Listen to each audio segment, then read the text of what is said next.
Bonjour, Bana Son of the Soil, comment tu vas? Bonjour. Voilà, je pense que là c'est mieux.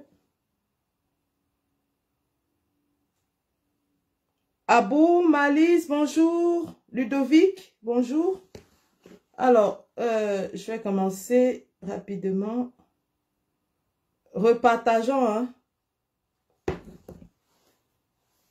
Si celui-là me fait défaut, alors je vais prendre celui-ci.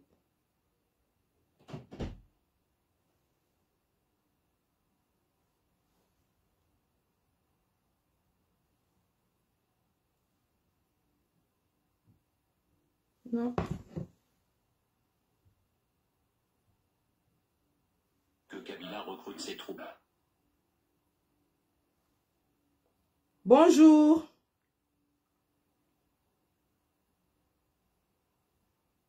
Représentant.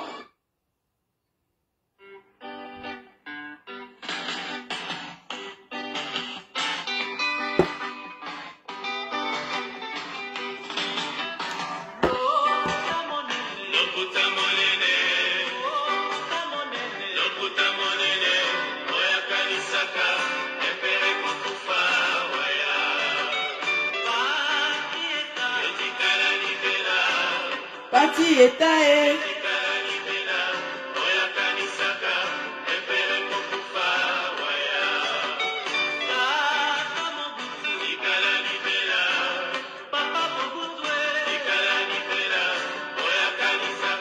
Il était une fois au cœur de l'Afrique, un roi léopard, filin et fou, mélange de séduction et de cruauté raffinée, au point qu'ayant pris en otage son peuple dans un envoûtement prolongé, il finit par être déifié.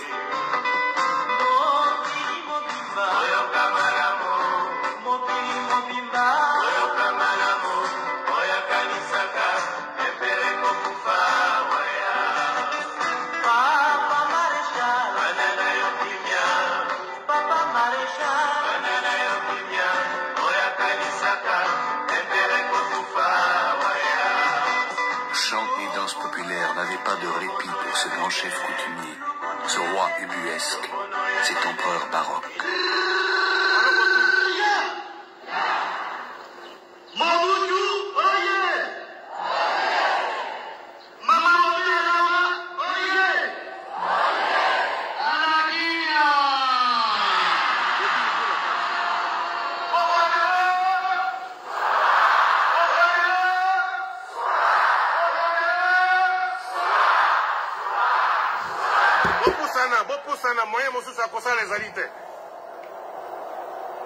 Avancez, avancez, avancez.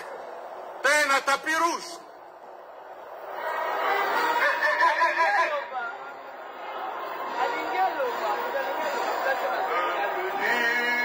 Nous sommes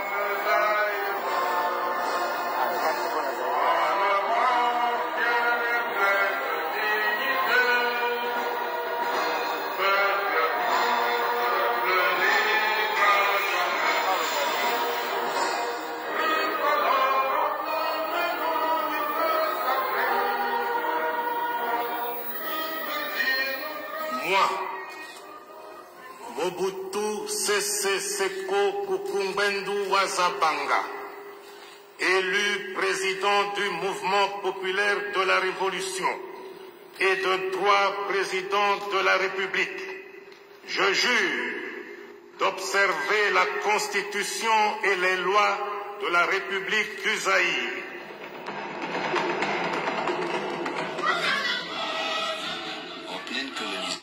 Donc, bonjour les gars, bonjour les filles, bienvenue dans ce Facebook Live de Sandy. Facebook Live que j'ai été obligée de reprendre justement parce que je vous ai fait vous délecter de la délicieuse musique de la reine Mbilia Bel, la reine de la rumba congolaise. Celle-là qui fit les beaux jours de tous les dictateurs dans les années 70. Ils se déhanchaient agréablement au son de Mbilia Bel, serrant leurs épouses et leurs maîtresses dans des étreintes assez enflammées.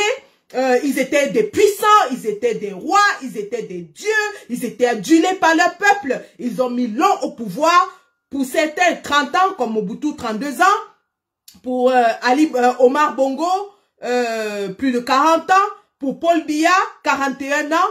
Et oui, tous ces dictateurs se sont déhanchés au son de Biliabel. Et donc, j'ai voulu vous replonger dans cette atmosphère des années 70, des années de la France-Afrique, des années où la France installait à la tête de nos États des marionnettes dont il commandait les gestes et politiques afin de justement profiter des ressources de notre Afrique, de nos pays.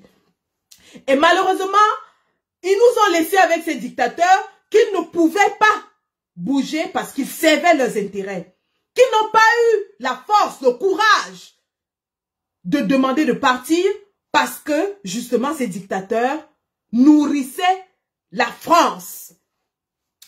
On connaît, bien sûr, et nous allons le vivre en film, hein, l'histoire d'Omar Bongo qui choisissait même les ministres qui devaient être nommés dans les différents gouvernements en France. Nous allons le voir en film pour vous dire à quel point ces dictateurs étaient puissants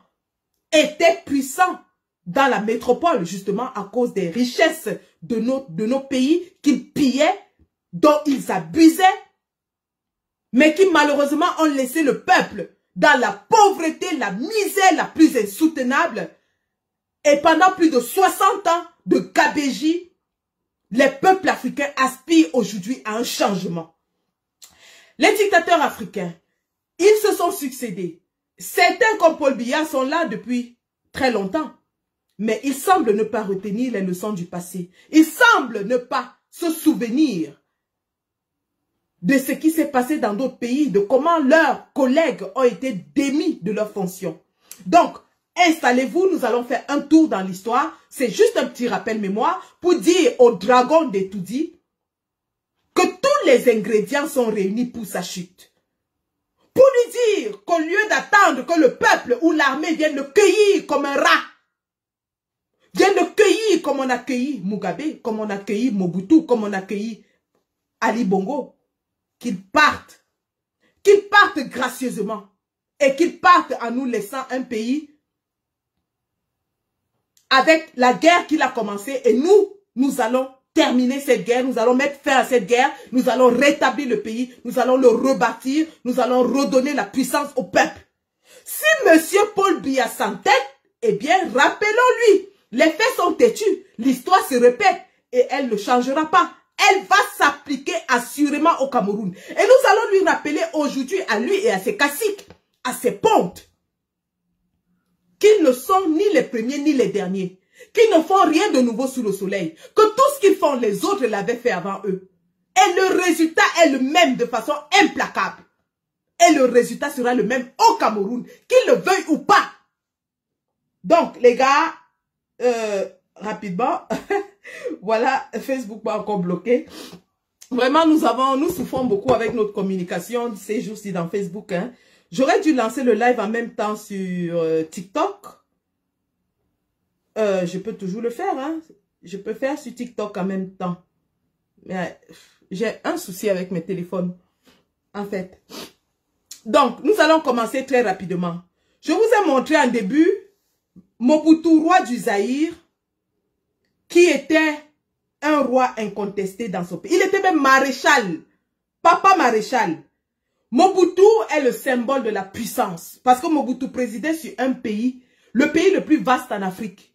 Le pays, l'un des pays les plus riches, que ce soit en matière de sol ou de sous-sol. Mobutu était vraiment le roi d'Afrique. Le Zaïre a 9 pays qui lui sont frontaliers. Le Zaïre est potentiellement un foyer de déstabilisation de toute l'Afrique. Potentiellement.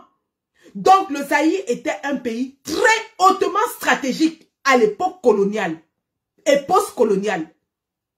Les puissances coloniales s'arrangeaient à ce que leur politique soit mise en place au Zaïre.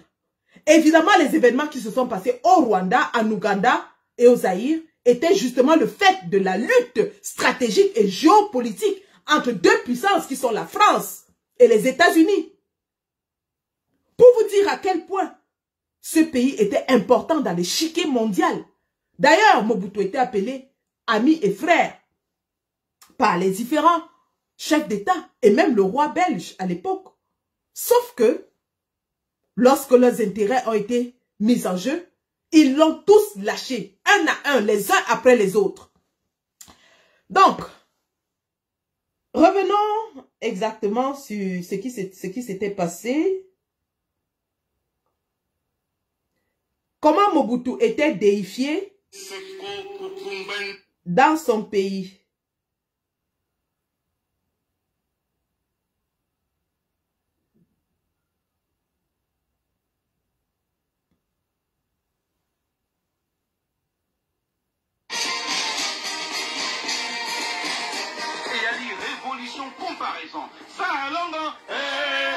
Très vite, voulant prendre l'histoire de vitesse, Mobutu radicalise sa révolution.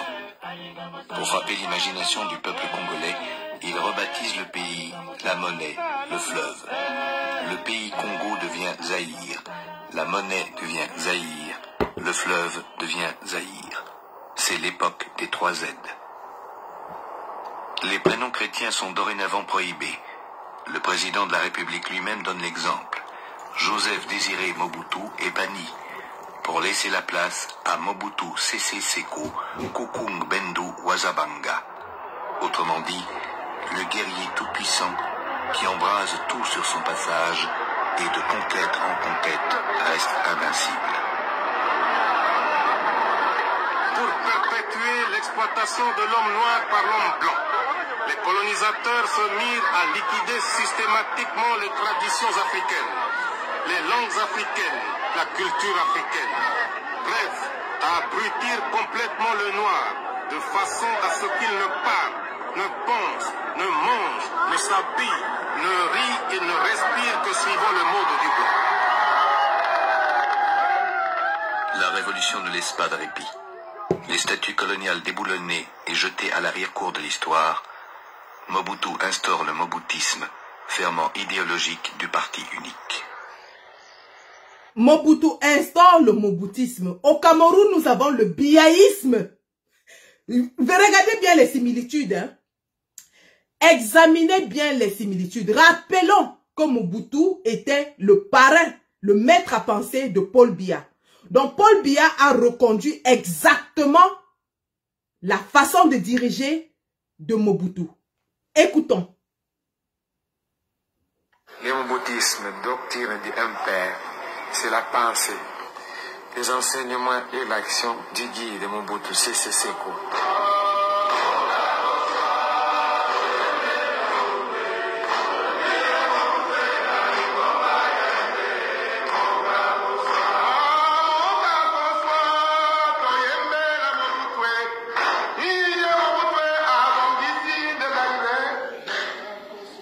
Alors, ici, vous assistez à des chants de louange à Mobutu dans une institution de la République. Tout comme dans le Conseil constitutionnel, des gens se sont levés et ont commencé à chanter Paul Biya Nave, Ayoba, Yoba, Yop. Pour vous dire à quel point ces gens ont accaparé les institutions du pays, en ont fait les leurs, en ont fait des instruments de glorification de leur Dieu.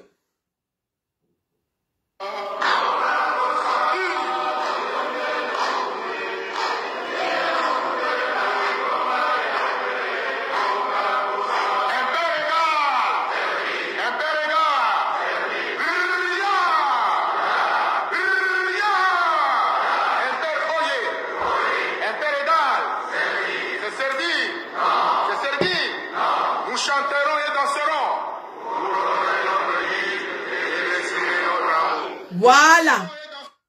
Ils serviront et ils vont servir et non se servir. Quand Paul Biya arrive au pouvoir, il nous dit qu'il y aura rigueur et moralisation.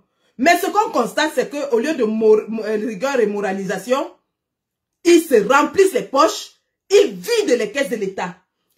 Ensuite, dans cette litanie pour Mobutu, Ils disent que leur devise, c'est de servir, chanter, danser pour leur roi Mobutu. Mais c'est ce qu'on observe aujourd'hui au Cameroun. Chanter, danser pour la gloire de Paul Biya. Ayoba, yoba, yo, Paul Biya, toujours Shoga.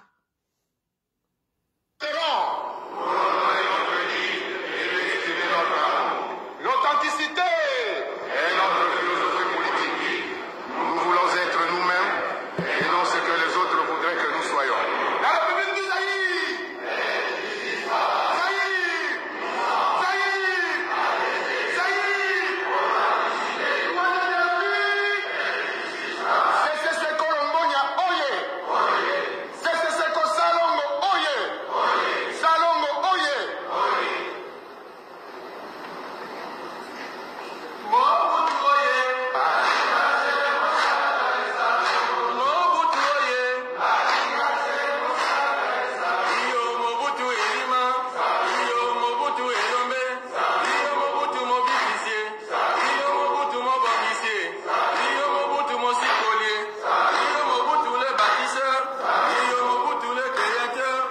La concentration des pouvoirs, les louanges, la gloire, la popularité, tous les médias mis au service d'un seul homme. Moi je l'ai fait, mais je ne pensais pas que c'était mauvais à l'époque. Tous les médias mis à la gloire d'un seul homme. Est-ce que ce n'est pas ce que nous observons au Cameroun aujourd'hui? Tous les médias, la quasi-totalité des médias ne sont là que pour chanter la gloire de Paul Biya. Là, le Congo était le plus grand village. Partout il passait. Il voulait qu'on chante, qu'on danse en son honneur. C'est ce que j'ai fait faire, puisque j'étais responsable de la mobilisation, propagande et animation politique du parti-État de l'époque. Il aimait ça, il adorait ça. J'ai pris la photo de Mobutu, je l'ai mise dans les nuages. Et avant le journal télévisé, on voyait Mobutu surgir des images, comme un dieu, effectivement. Parce que les enfants, les petits, croyaient qu'il était effectivement Dieu, parce qu'il sortait des images. À chaque journal télévisé.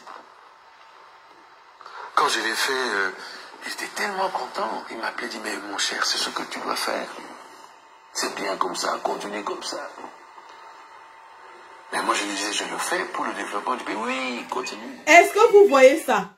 C'est-à-dire, la télévision nationale, les médias, créent une image de Dieu à Mobutu. Au point où les générations de Congolais, de Zaïrois qui naissaient, pensaient effectivement que Mobutu était immortel. Mais c'est ce que nous vivons au Cameroun. Lorsqu'on a créé le mythe de l'homme lion, le Nomgui, c'était pour faire croire aux Camerounais que Paul Biya, c'est le lion. Paul Biya est invincible. Paul Biya ne mourra jamais. C'est pour ça que vous les voyez accrochés à cette idée d'un Biya éternel. Ils n'arrivent pas à accepter que Biya puisse mourir, que Biya puisse partir. Ils préfèrent s'accrocher à une chimère. Parce que pendant 40 ans, le régime de M. Biya a bâti cette image d'un homme invincible, d'un homme inamovible, d'un homme qui est au-dessus de tout, qui est très puissant. Heureusement que nous, les combattants de la diaspora, nous l'avons démystifié à Genève. Et aujourd'hui, lui-même s'humilie à travers ses nombreuses sorties où on le voit frêle, où on le voit perdre la mémoire, où on le voit qu'il ne sait même pas où il est. Malheureusement, et nous allons revenir là-dessus. Donc, je termine cet élément et on va passer au suivant.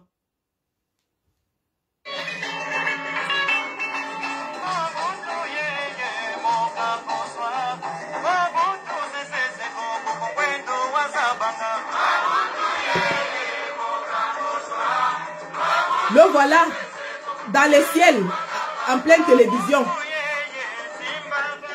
avec des chansons qui disent qu'il est le guerrier invincible, qui va de victoire en victoire. Vous voyez comment on lave le cerveau des citoyens. La dictature se base sur quoi? Sur un lavage de cerveau, sur une soumission totale, sur un asservissement du peuple.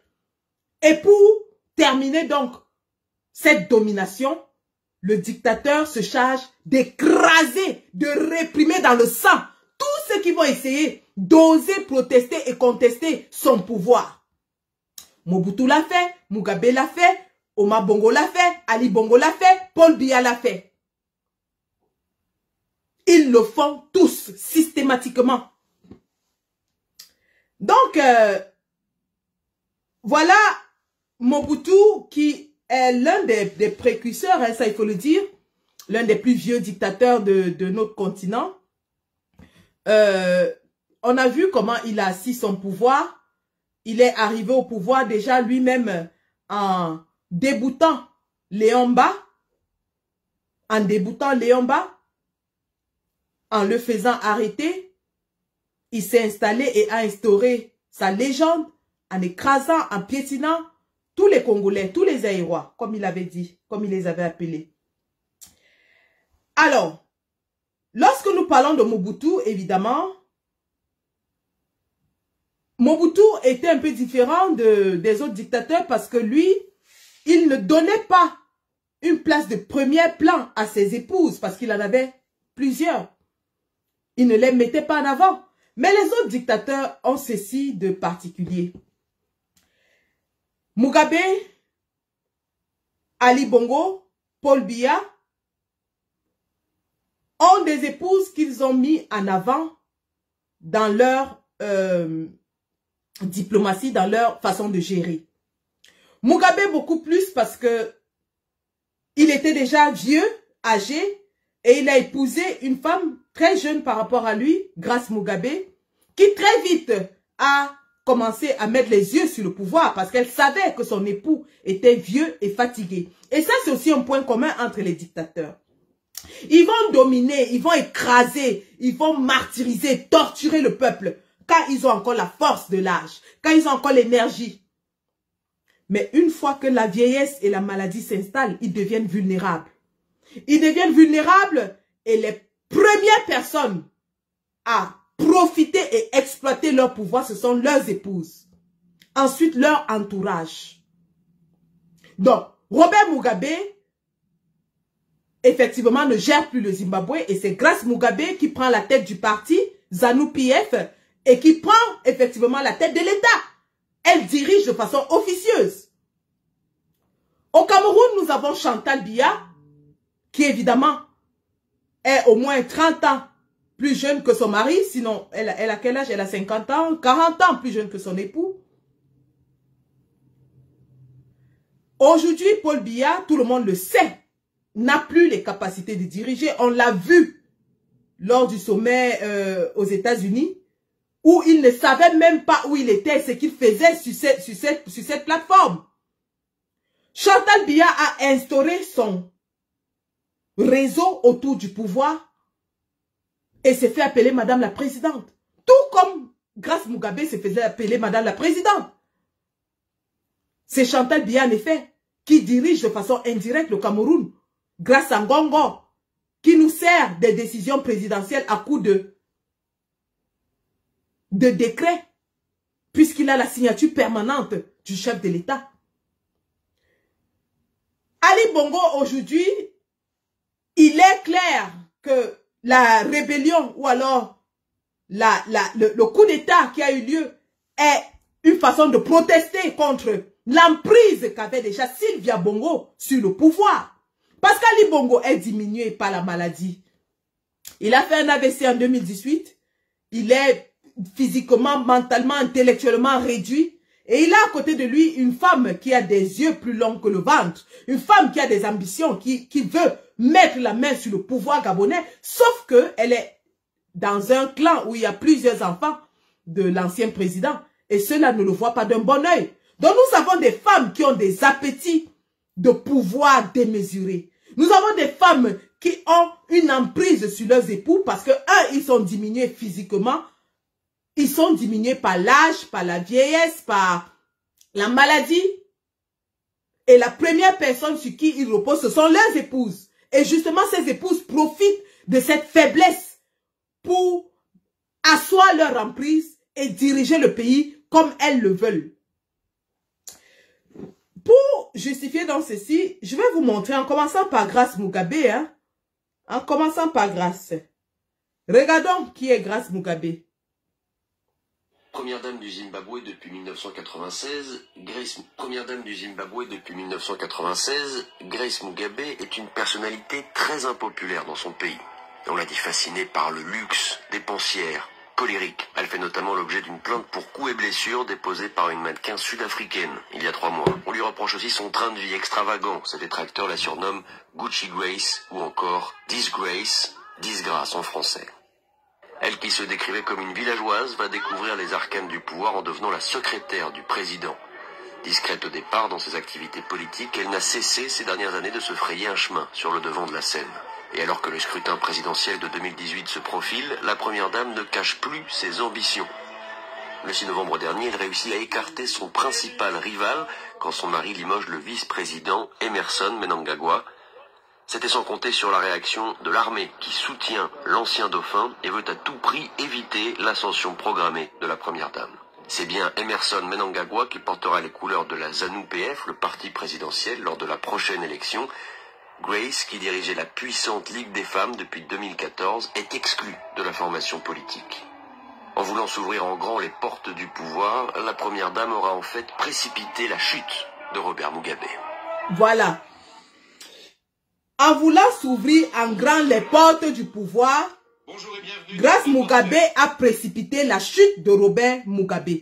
Pourquoi? Parce que lorsque le parti et les politiciens se rendent compte qu'elle est en train d'éliminer les potentiels candidats à la présidence pour se positionner elle-même, alors cela a suscité la révolte au sein du ZANU-PF et au sein de l'armée. Et on connaît la suite. Quant à Sylvia Bongo, tout le monde sait qu'elle a profité de la maladie de son mari pour se positionner et positionner son fils, le pistonner, le faire entrer dans les arcanes du pouvoir afin de le présenter comme l'éventuel successeur de son père. Donc, en effet, les Gabonais auraient donc connu le grand-père, le père et le fils. 3 générations d'une même famille au pouvoir parce que une femme a développé des appétits de pouvoir démesurés. Au Cameroun, nous avons Chantal Biya qui a à peu près le même parcours, sauf qu'elle n'est pas politiquement formée comme Grace Mugabe. Elle a des origines modestes. Elle sort d'une petite famille où elle a grandi à Dimako. Elle est arrivée à Yaoundé. Elle s'est mise à faire des petits boulots de serveuse, de mannequin. Et c'est comme ça qu'elle est invitée à une soirée où le président est et elle tape à son œil et puis elle le marie. Donc ce sont des femmes qui viennent en dehors de Sylvia Bongo, bien sûr, qui est issue d'une famille assez aisée, qui est même d'ailleurs citoyenne française. Chantal Biya, au même titre que Grace Mugabe, vient d'un background assez modeste et se retrouve propulsée à la tête d'un État immensément riche.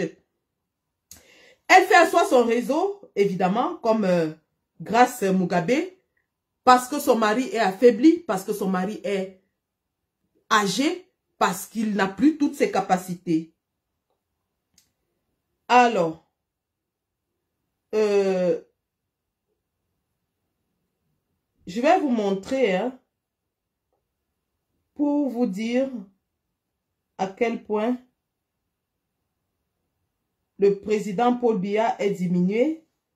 Je vais vous montrer une vidéo.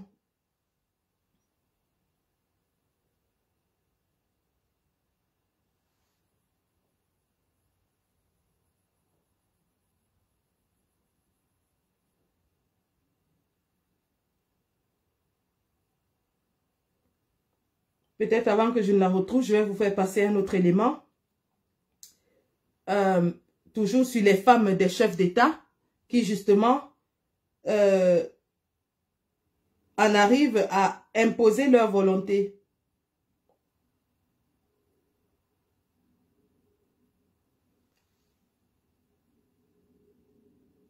Écoutons bien. J'espère que je vais la retrouver.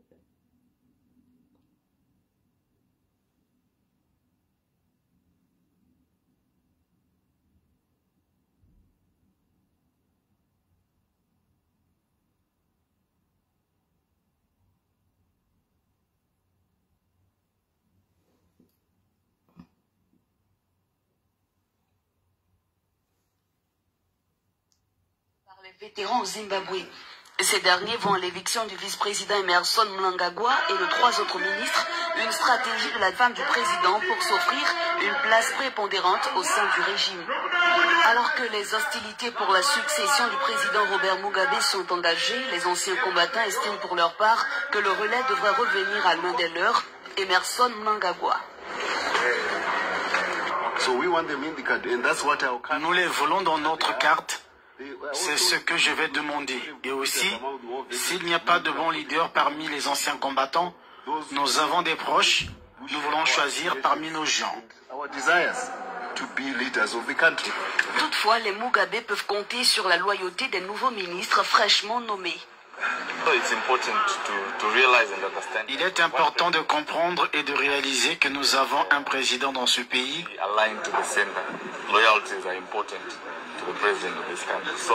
Et nous nous alignons sur le seul centre d'intérêt du pouvoir. Au sein de la population, on n'attend pas grand-chose de ce nouveau gouvernement. Ce remaniement n'aidera en rien parce que les élections sont prévues l'année prochaine. Il n'y a pas d'argent dans ce pays et cela ne stimulera nullement l'économie. Robert Mugabe a déjà annoncé qu'il briguerait un nouveau mandat lors de l'élection de 2018. À 90 ans révolus, Mugabe pense avoir encore la force pour servir son peuple, faisant patienter ceux qui nourrissent des ambitions présidentielles. Voilà. Voilà donc le rôle que cette femme a joué auprès de son mari. Mugabe a grandi dans l'ex-Rhodésie britannique, suscitant ainsi la colère des membres du parti. Maintenant, regardons l'état de Paul Biya. Regardons bien l'état de Paul Biya, qui permet à son épouse d'asseoir son influence, de gérer le pays, de placer ses pions, de se positionner.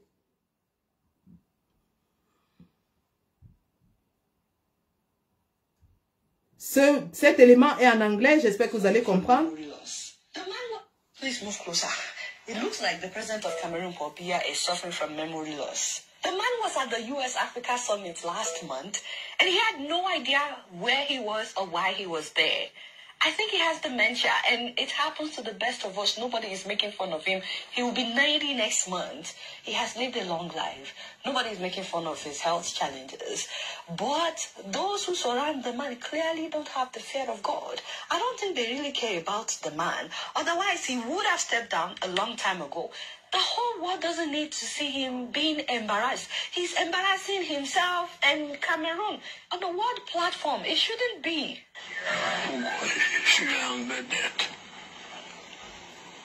Pourquoi je suis en vedette? Sommet États-Unis-Afrique. Pourquoi il n'y a pas demandé ça? Est-ce qu'il y a des gens importants là? Est-ce qu'il y a des gens importants? Il y a des ministres. Il ne sait même pas où il est, qui est dans la salle, pourquoi il est là. Il y a un monsieur qui vous a introduit.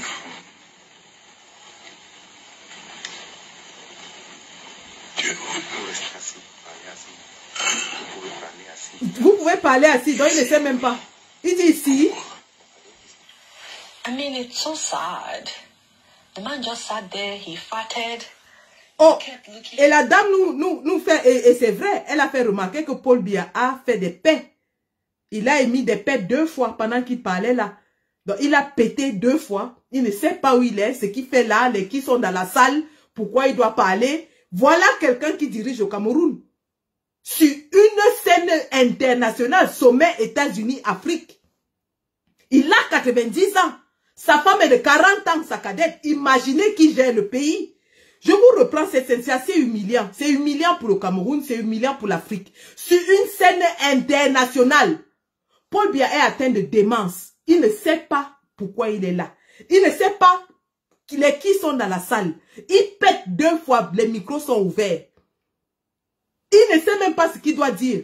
Il ne sait pas si on l'a introduit. On lui dit, tu peux parler. Il dit ici. On dit oui. Il dit pourquoi. Regardons. Et c'est ce monsieur qui gère le Cameroun.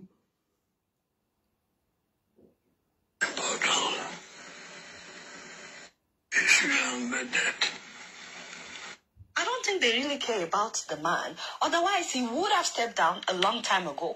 The whole world doesn't need to see him being embarrassed. Regardez l'air qu'il a. Il a l'air perdu. Il ne sait même pas où il est. On the world platform, it shouldn't be. Pourquoi je suis en vedette? Ici. C'est qui tous ces gens qui sont là? C'est qui tous ces gens qui sont là? Pourquoi je peux demander ça? Pourquoi il me demande ça? Est-ce qu'il y a des gens importants là? Est-ce qu'il y a des gens importants? Il y a les ministres dans la salle. Le président Kagame a parlé, il est parti. Il y avait un monsieur qui vous a introduit.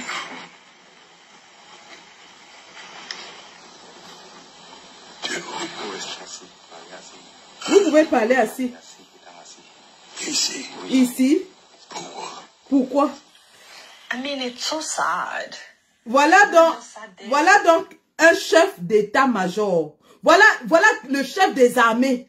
Le premier citoyen camerounais. Celui qui a tous les pouvoirs sur 30 millions de Camerounais. Pouvoir de vie et de mort. Il arrive sur une scène internationale. Sommet États-Unis-Afrique. Il est le plus vieux président du monde entier. Et il est le plus long, le président qui a servi le plus au monde et en Afrique. Donc on lui fait l'honneur, on lui donne la parole de monter sur le podium. Il ne sait pas où il est, ce qu'il fait là, les qui sont dans la salle, pourquoi il doit parler assis, qu'est-ce qu'il doit dire. Voilà donc dans quel état se trouve Paul Biya. Malgré tout ce que vous voyez, c'est-à-dire que ce que vous voyez, vous avez vu qu'au défilé du 20 mai, on ne permet plus les téléphones portables. Au défilé du 20 mai, on ne permet plus, même à la soirée de réception à Etoudi, on ne permet plus les téléphones. Parce qu'il ne faut pas filmer quelque chose qui va humilier, qui va montrer au monde entier que Paul Biya n'a plus sa tête. Paul Biya a fait 2 paix. Je dis, il a pété 2 fois. Et ce sont les Nigérians qui nous l'ont fait remarquer. Attendez, je vais vous montrer ça. Je vais vous faire entendre ça. Il a pété 2 fois.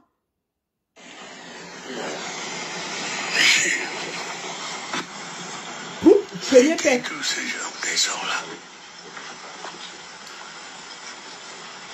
Pourquoi je peux demander ça? Est-ce qu'il y a des gens importants là?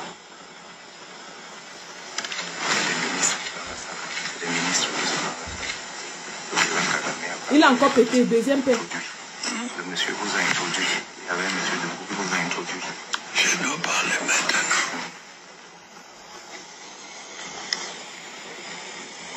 Vous pouvez rester assis, parler assis. Vous pouvez parler assis, étant assis. Ici? Oui. Pourquoi? I mean, it's so sad. Voilà. Donc, vous avez entendu. Voilà donc celui qui nous dirige. Il ne peut plus marcher. Ils sont obligés de le droguer pour qu'il puisse tenir une cérémonie d'1 heure ou de 2 heures de temps. La Coupe du Cameroun, on a réduit à peut-être 30 minutes le passage du président. Le défilé du 20 mai, on a réduit à 2 heures le défilé parce qu'il ne peut plus tenir. Et les téléphones portables sont interdits. Les téléphones portables sont interdits. Donc, voilà donc celui qui, depuis 40 ans, dirige le Cameroun et qui a encore l'intention de se présenter aux prochaines élections 2025. Et c'est ce qu'on a reproché à Ali Bongo. Ali Bongo a passé son 2e mandat dans les hôpitaux. Il ne dirigeait plus effectivement le Gabon. Raison pour laquelle Sylvia Bongo a instauré sa domination, sa puissance. Ali Bongo physiquement n'avait plus l'aptitude de diriger un pays, mais il s'est encore présenté. Des médecins ont signé un certificat médical disant que Ali Bongo est apte à diriger le Gabon encore pendant 7 ans. Mais attendez! À un moment donné, il faut que les Africains apprennent à quitter les choses. À un moment donné, il faut apprendre aux Africains à quitter les choses.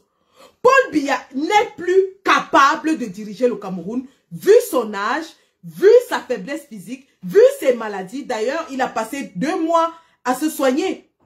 Vu sa maladie, et c'est sa femme qui aujourd'hui tient les rênes du pouvoir à travers les réseaux qu'elle a institués. Et ce sont ces réseaux, vous les avez vus, nous les connaissons effectivement. Ce sont ces réseaux qui ont été à l'origine de la mort de Martinez Zogo. De la mort brutale et sauvage du journaliste Martinez Zogo. Tout comme au Gabon, quand Madame Sylvia Bongo commence à manifester ses envies de pouvoir, évidemment, des clans secrets au sein de la famille Bongo même. Il y a des divisions au sein de la famille Bongo. Donc ceux qui nous disent que ça ne va jamais arriver au Cameroun, ça ne va jamais arriver au Cameroun, sachez que c'est déjà en train de se passer au Cameroun. Parce que les clans, Paul Biya ne dirige plus rien. Paul Biya est faible, il est fatigué, il est vieux. Et les clans se sont instaurés et ce sont eux qui dirigent au Cameroun. Ces clans-là, lorsque le moment va venir, ne vont pas hésiter à se faire une guerre sans merci. Ce que nous avons appelé au Cameroun la nuit des longs couteaux. Ces clans vont faire le coup d'État, que ce soit coup d'État institutionnel ou militaire, ils vont le faire parce que le gouvernement camerounais est divisé, l'armée est divisée. Tout ce qu'on vous dit là, que il a changé les gens à la tête de l'armée, c'est du tape-l'œil, c'est du trompe-œil. Paul Biya ne maîtrise plus rien. Il ne maîtrise plus rien du tout. Je vous fais écouter ce qui s'est passé lors de la mort de Martinez Zogo. Et vous allez comprendre qui sont les barons du Cameroun en ce moment.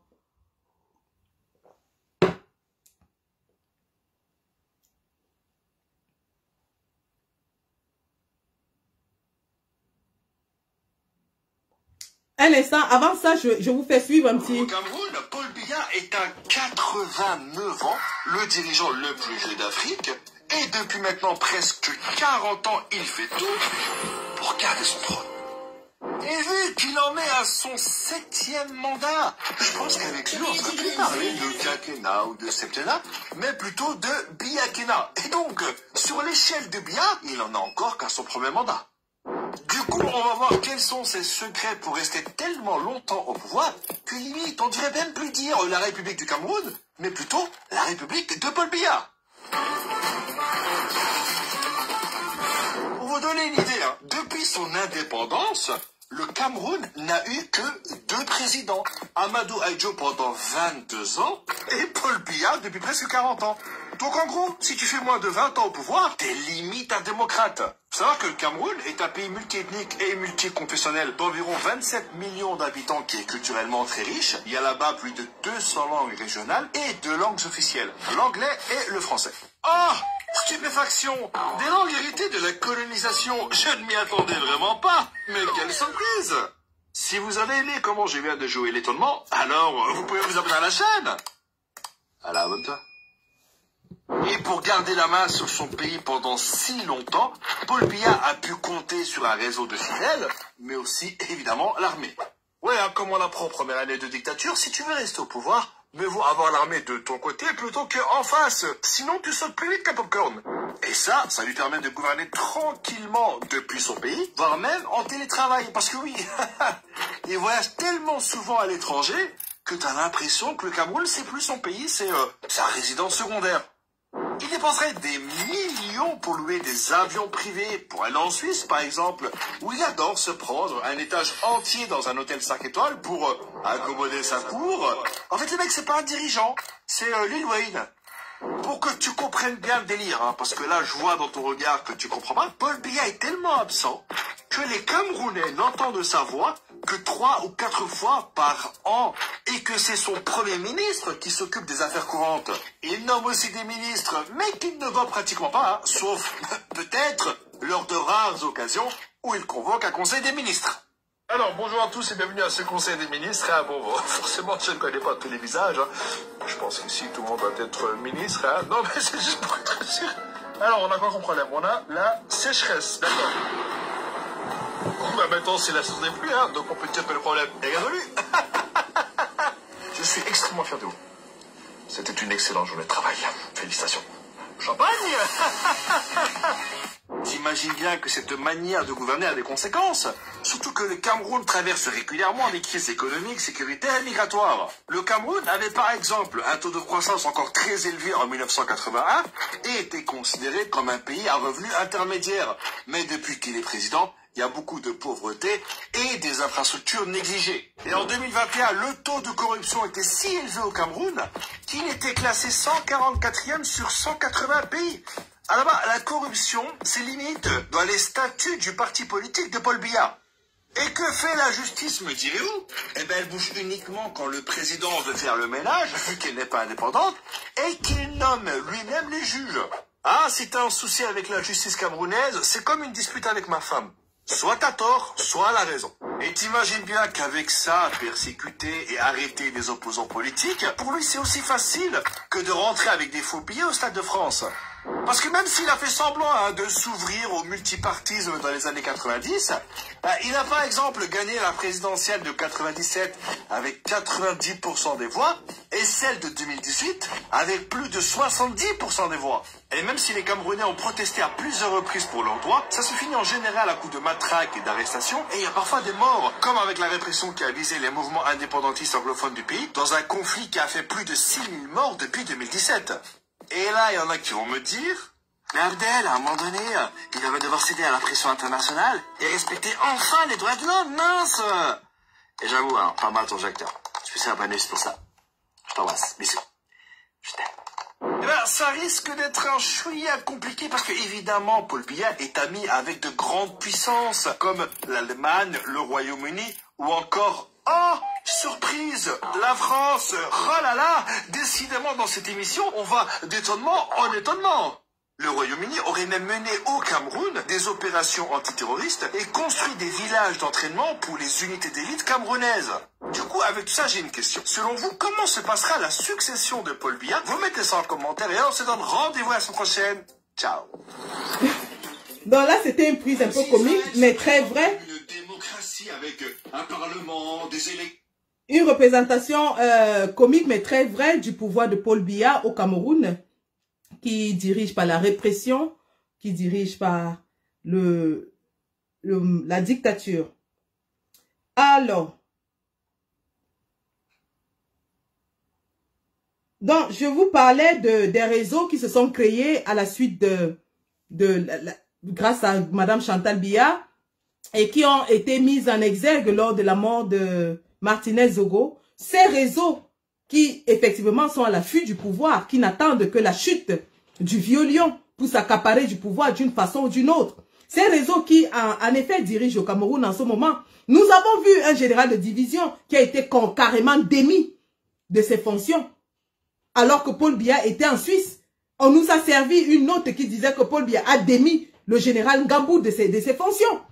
Ces réseaux qui, en effet, décident de la vie et de la mort des Camerounais, ces réseaux qui ont massacré de façon sauvage le journaliste Martinez Zogo.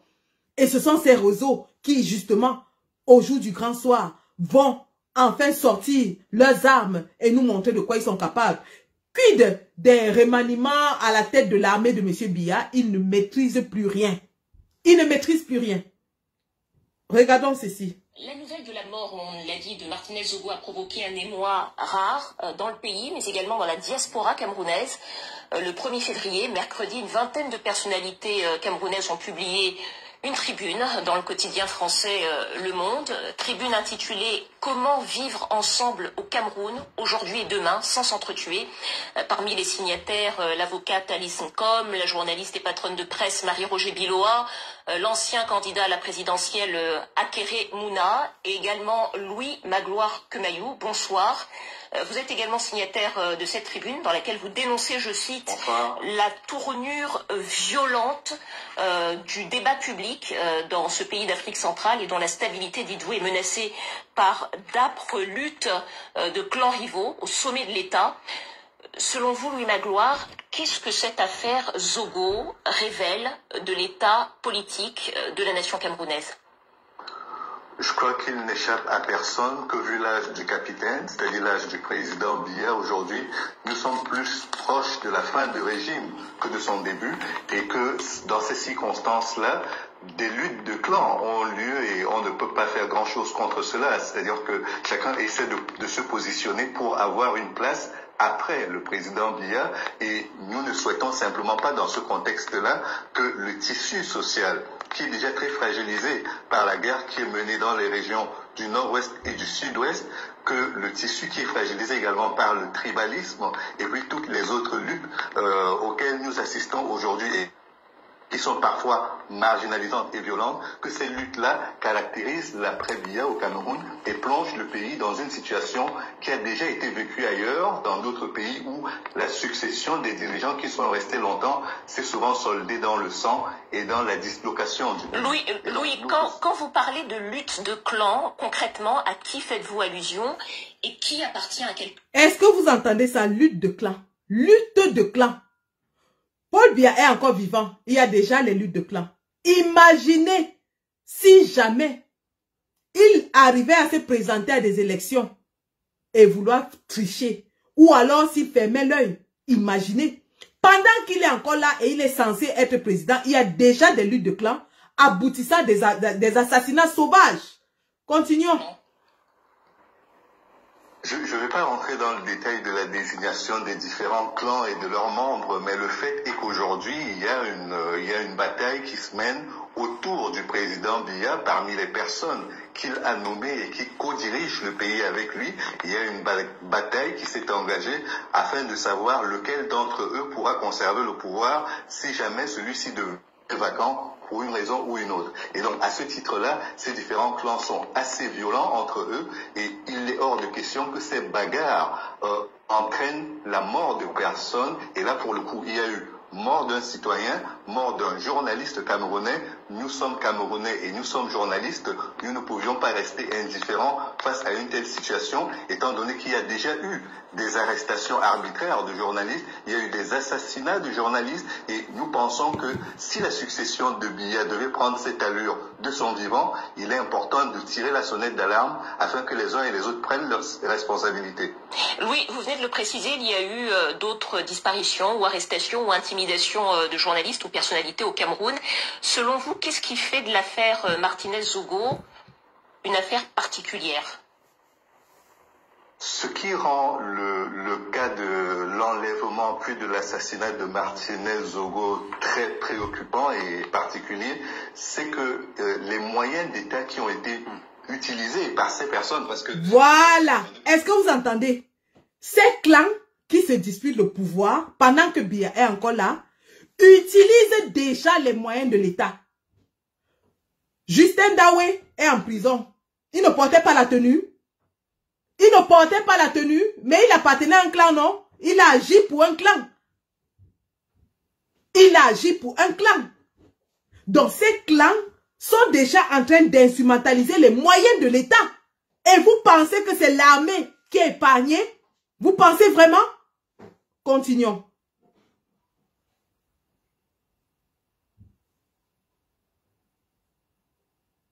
De crimes d'État, ce sont des gens qui ont utilisé les moyens d'État et qui en ont fait un crime d'État, qui donnent l'impression que nous pouvons arrêter, enlever et tuer de façon impunie des journalistes. Même des citoyens, ce n'est pas tolérable, et encore moins avec des journalistes. Nous sommes dans une société qui se veut un État de droit, qui voudrait que sa démocratie soit parmi les plus exemplaires du continent. Je pense qu'il y a un minimum d'égards qu'il faut avoir vis-à-vis des différents acteurs de la démocratie et vis-à-vis surtout des journalistes qui sont des acteurs à part entière du débat public dans notre pays.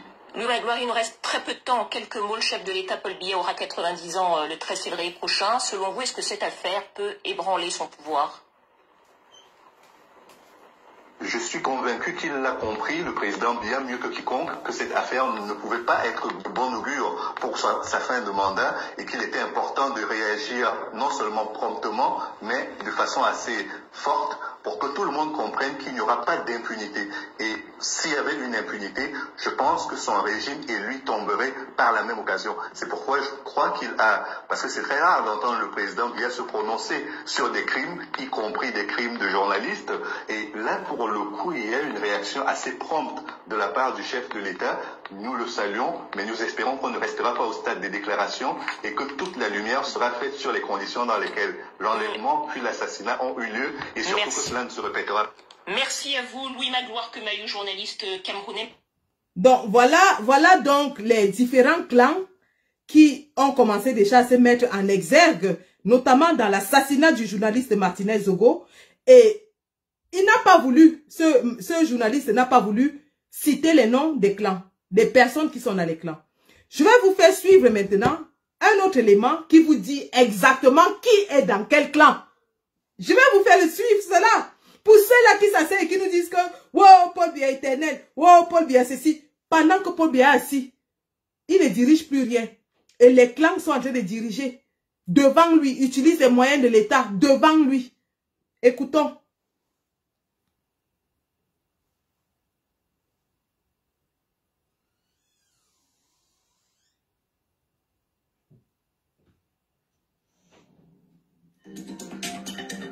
Et tout de suite, on rejoint la rédaction de Jeune Afrique avec donc cette semaine l'assassinat du journaliste camerounais Martinez Zogo. Qui était-il? Qui dérangeait-il? Qui est le principal suspect des questions posées par Norbert Navarro à François Soudan, directeur de la rédaction de Jeune Afrique.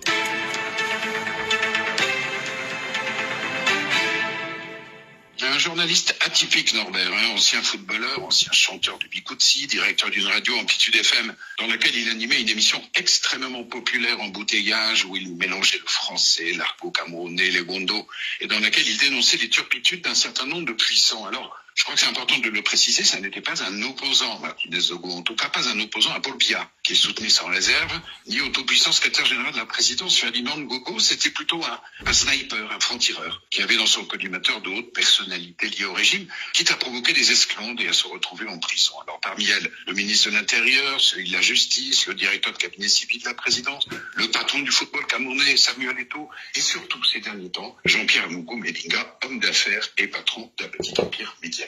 Alors justement, qui est Jean-Pierre Amougou Belinga, le sulfureux homme d'affaires, principal suspect dans la disparition de Martinez Zogo, qui a été arrêté dans cette affaire, étant entendu, comme de coutume en pareil cas, qu'il est présumé innocent? Un self-made man, un ancien journaliste devenu propriétaire d'un groupe de presse écrite et audiovisuelle, dont la chaîne de télévision Vision 4 et la française Télé. Innocent. Un self-made man, un ancien journaliste devenu propriétaire d'un groupe de presse écrite et audiovisuelle, dont la chaîne de télévision Vision 4 et la française Télé-Sud, d'un établissement de crédit, d'une université privée, et qui collectionne depuis des années, grâce à ses appuis haut placés, les marchés publics dans des conditions plutôt opaques, alors proches aussi du président centrafricain Touadéra, et qui affiche sa fortune de façon totalement ostentatoire. Alors il a dans le sérail du pouvoir des protecteurs, mais aussi des adversaires, qui rêvent de lui régler son compte et qui ont obtenu notamment qu'il soit à un moment interdit de quitter le territoire. Martinez Zogo l'avait dans son collimateur et ne le ménageait pas. Si l'on en croit l'audition par les gendarmes du colonel Justin Danway de la DGRE, les services camerounais, qui dirigeait le commando qui a enlevé et assassiné Zogo, ce serait Amougou Belinga, le commanditaire du crime, et c'est dans un immeuble lui appartenant qu'il aurait été torturé, Norbert. Alors, en quoi cette sordide affaire s'inscrit-elle dans la guerre des clans pour la succession du président camerounais Paul Biya? Parce que les protagonistes de cette affaire sont à des degrés divers, tous des acteurs de la guerre des clans, dans la perspective de la succession de Biya, qui fêtera demain, Norbert, le 13 février, ses 90 ans.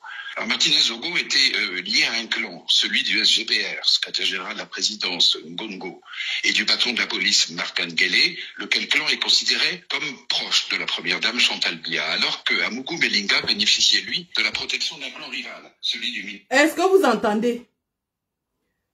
Est-ce que vous entendez les clans?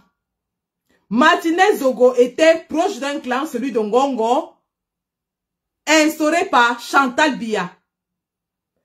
Pendant ce temps, Amougou Belinga est du clan du secrétaire général, du directeur du cabinet civil. Donc, il y a le secrétaire général à la présidence Ngongo, pistonné par la première dame qui ont leur clan. Et il y a le directeur du cabinet civil qui a son clan. Continuons. Il ne faut pas que je vous perturbe le truc. Ministre des Finances, Louis-Paul Motazé, du patron des services, Maxime Ekoeko, et surtout du ministre de la Justice, Laurent Esso. Vous savez que selon les confessions présumées du colonel Danway, il y aurait eu d'ailleurs un contact téléphonique entre Belinga et Esso le 17 janvier, alors que l'enlèvement de Martinez était en train de se dérouler. Et si on ajoute à cette liste le nom du directeur de cabinet civil de la présidence, Bodo Ayolo, on a là un clan proche de Franck Biya, le fils aîné du chef de l'État. Voilà! L'enquête qui se terminera devant la justice militaire vraisemblablement est en cours. Elle a été confiée par Paul Biya lui-même au CED, c'est-à-dire à la gendarmerie, que dirige un proche de Ferdinand Ngongo, Galaxy Toga. Donc, bref, deux clans. Le clan de Chantal Biya avec Ngongo, Martin Bangangele et ainsi de suite. Et le clan de Franck Biya avec Mbondo Yolo, avec le ministre de la Justice, et ainsi de suite, et le ministre des Finances. Voilà les clans. Et ces clans-là, c'est-à-dire il y a des ministres qui sont dans le gouvernement, mais tout ça revient dans la maison de Paul Biya, c'est-à-dire sa femme et son fils.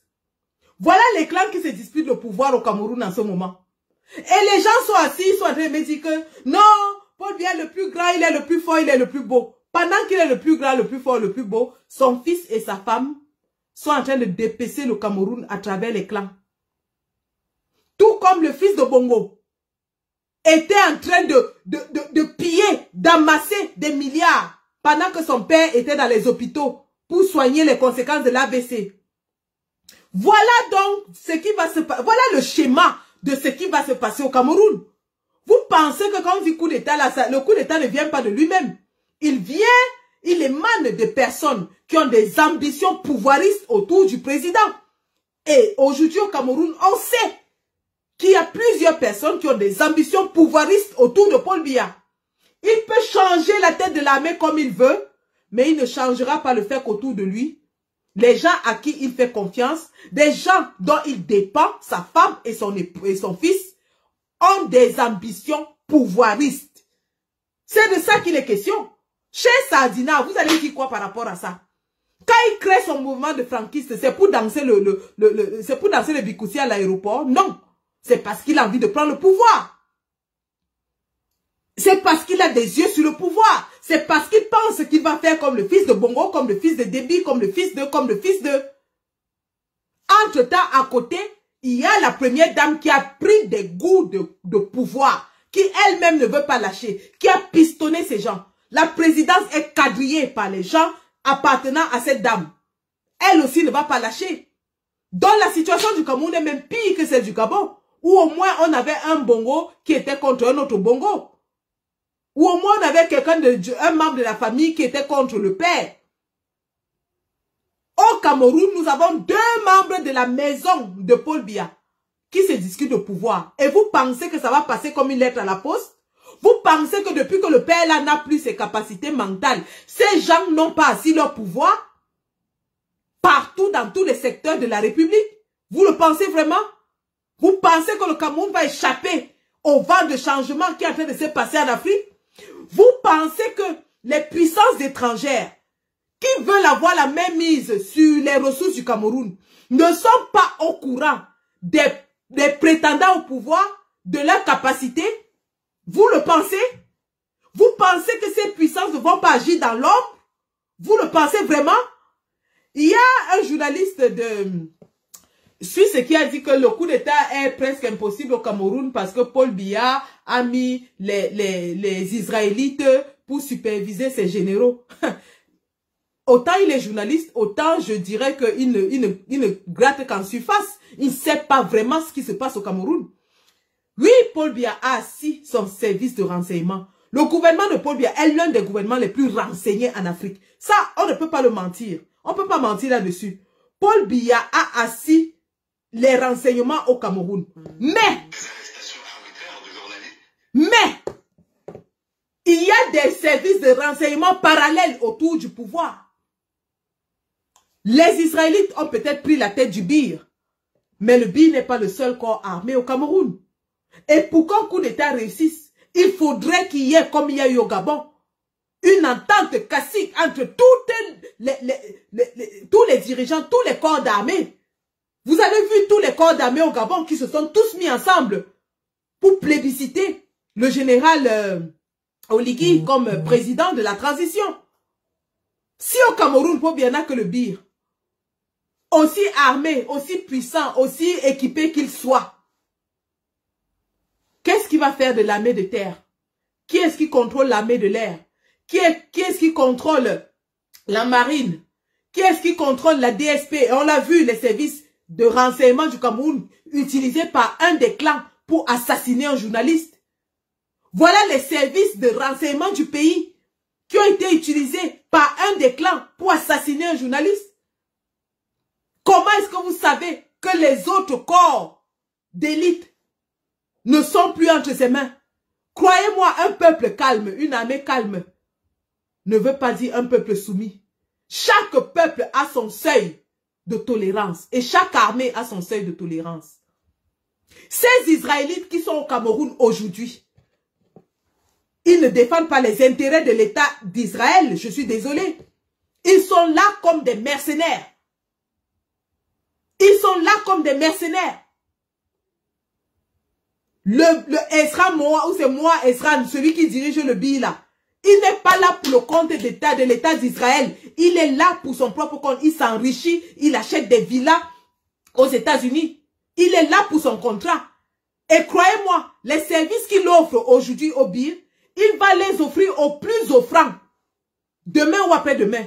Si quelqu'un d'autre lui donne plus, il va retourner ses armes contre Paul Biya sans hésiter. C'est le rôle d'un mercenaire. Aujourd'hui au Cameroun, il y a plus d'armes et plus d'hommes armés que de personnes citoyennes servant le pays. Nous avons les mercenaires de Wagner qui sont déjà au Cameroun. Nous avons les Israélites qui sont au Cameroun depuis un certain temps. Vous pensez que ces gens-là sont là parce qu'ils aiment Biya? Non. Ils ne sont pas là pour les beaux yeux de Biya. Ils sont là pour chercher leur argent. Ils sont là pour chercher leur argent. Et le jour dit, ils vont offrir leur service au plus offrant. C'est de ça qu'il est question. Un mercenaire n'a pas d'amis. Un mercenaire n'a pas de sentiments. Un mercenaire est là pour travailler son argent. Mobutu avait commis la même erreur. Mobutu avait commis la même erreur. Lorsque les colonnes sont en train d'avancer depuis le Kivu vers Kisangani, lorsque les troupes rebelles sont en train d'avancer depuis l'Est Kivu vers Kisangani, on dit à Mobutu que les colonnes de rebelles sont en train d'avancer sur Kisangani, la deuxième plus grande ville, la ville marchande du Congo. Mobutu, au lieu de renforcer son armée, de nommer un général qui va gérer les opérations sur le terrain, Mobutu va prendre comment on les appelle? Les mercenaires. Chaque général, évidemment, dans une république de vol, de dictature, c'est chacun qui vole à la caisse. Chaque général partait voler l'argent et chacun allait signer un contrat avec les Russes, qui avaient les Français, qui avaient les Belges. Et finalement, l'armée de Mobutu s'est retrouvée avec des armes russes, des munitions françaises, des armes qui n'allaient pas avec les munitions. Quand les rebelles arrivent à Kisangani, l'armée est tellement mal équipée, mal entraînée, qu'elle est obligée de fuir. L'armée de Mobutu a fui. L'armée de Kisangani est tombée. Donc Paul Biya croit aujourd'hui, et il fait la même chose, qu'en s'enrogeant les services des mercenaires, il se protège. Paul Biya, tu peux même prendre tous les mercenaires de la terre si tu veux. Tu peux même prendre tous les mercenaires. Bongo avait les mercenaires, non? Bongo avait des mercenaires. Mais c'est la volonté du peuple qui l'a fait partir. Puisque quand ce peuple a exprimé sa volonté à travers les urnes, cela a donné un prétexte à ses détracteurs de le débouter. Les mercenaires, ils n'ont rien fait. Ils n'ont rien fait. Parce que lorsqu'on prend le président et on le met en résidence surveillée, c'est sa garde la plus rapprochée qui le prend. Et croyez-moi, chaque coup d'État est toujours effectué par les personnes les plus proches. Le coup d'État ne vient pas de l'extérieur, il vient des personnes les plus proches. On l'a vu au Tchad, on l'a vu au Burkina Faso, on l'a vu au Niger. Le coup d'État vient toujours de la personne la plus proche. Et or, on sait que plus proche de Paul Biya, il y a son fils, il y a sa femme qui luttent pour le pouvoir et qui ont une mainmise sur les services de l'État, comme on l'a vu dans l'affaire Martinez Zogo, où le colonel Danwe a utilisé les moyens de l'État au service du réseau de Mvondayolo et de la suite. Donc, je pense que l'analyse de ce journaliste suisse est assez fausse et assez erronée.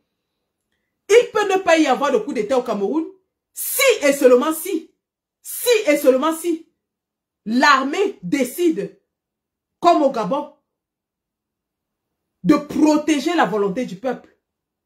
Si et seulement si. Le cas contraire, la succession de Biya sera violente et même très violente du fait de la guerre des clans qu'il y a entre son épouse et son fils. Je répète, la succession de Paul Biya risque d'être très très violente du fait de la guerre des clans qu'il y a entre son épouse et son fils, qui utilise les ministres de l'État et les moyens de l'État. Et toutes les milices du monde ne pourront changer cela, que Paul Biya a autour de lui un fils qui a soifé de pouvoir et une femme qui a soifé de pouvoir. C'est de ça qu'il est question. Donc, nous allons donc continuer notre développement. On a parlé des épouses des dictateurs, notamment Chantal Biya, Sylvia Bongo, Grace Mugabe, qui profitent de la faiblesse de leurs époux pour faire asseoir leur pouvoir et développer leurs ambitions de s'accaparer du pouvoir. Nous en avons parlé. Nous avons aussi parlé de la similitude entre tous ces dictateurs qui est que pendant qu'ils ont la force de l'âge, ils écrasent le peuple, ils martyrisent le peuple, ils règnent par la force et la violence. Mais une chose les rattrape, une seule chose les rattrape toujours, la maladie, la vieillesse. Robert Mugabe, c'est lorsqu'il est devenu vieux et qu'il ne pouvait plus effectivement diriger le Zimbabwe que son épouse a mis le grappin sur le parti et sur le pouvoir. Ali Bongo, c'est lorsqu'il est devenu malade, affaibli, que sa femme a mis le grappin sur le pouvoir. Paul Biya, c'est lorsqu'il est devenu vieux et qu'il a perdu toutes ses facultés physiques, mentales, intellectuelles, que sa femme a mis le grappin sur le pouvoir. Et aujourd'hui, son fils ambitionne aussi.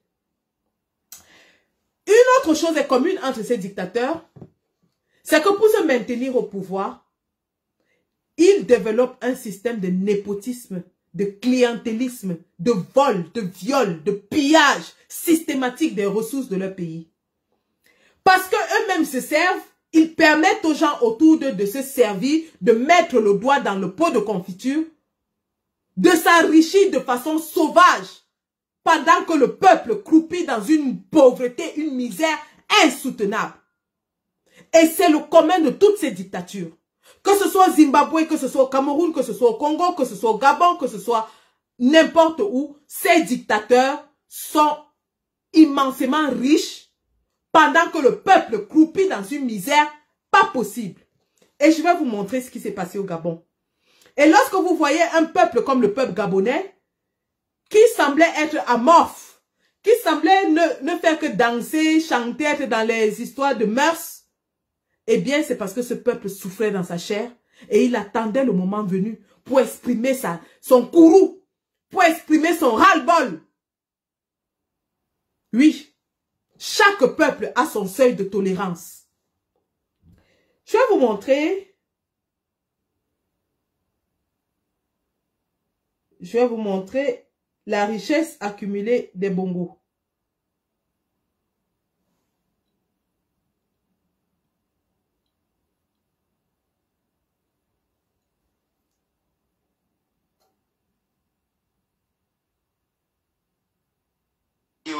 Qui fait pleurer sur les réseaux sociaux au Gabon depuis hier, diffusé par les autorités. Voilà ce qu'on découvre au domicile du chef de cabinet du fils d'Ali Bongo. Vous voyez les sacs, les valises, littéralement les valises de billets. Alors c'est du franc CFA, les autorités parlent de 6 millions d'euros à peu près.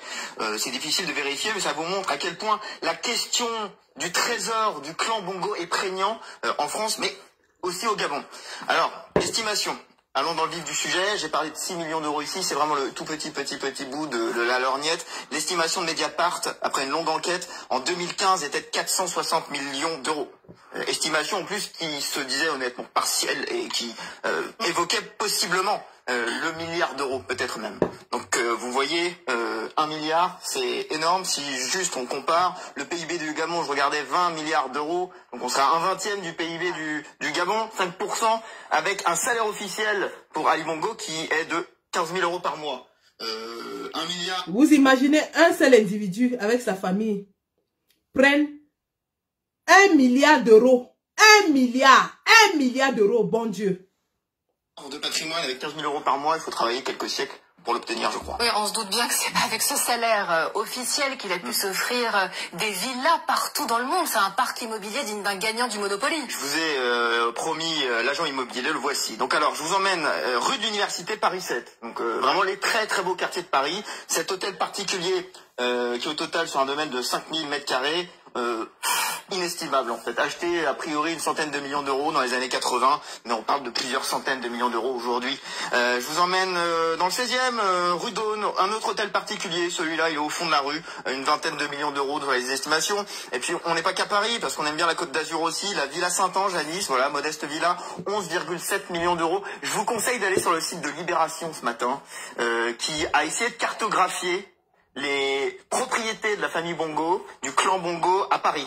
Alors, on n'est pas dans le 20e, ni dans le 18e, vous voyez qu'on a concentré tout ça dans le 16e et dans les beaux quartiers ici, 7e, 8e, un peu 6e. C'est intéressant, hein.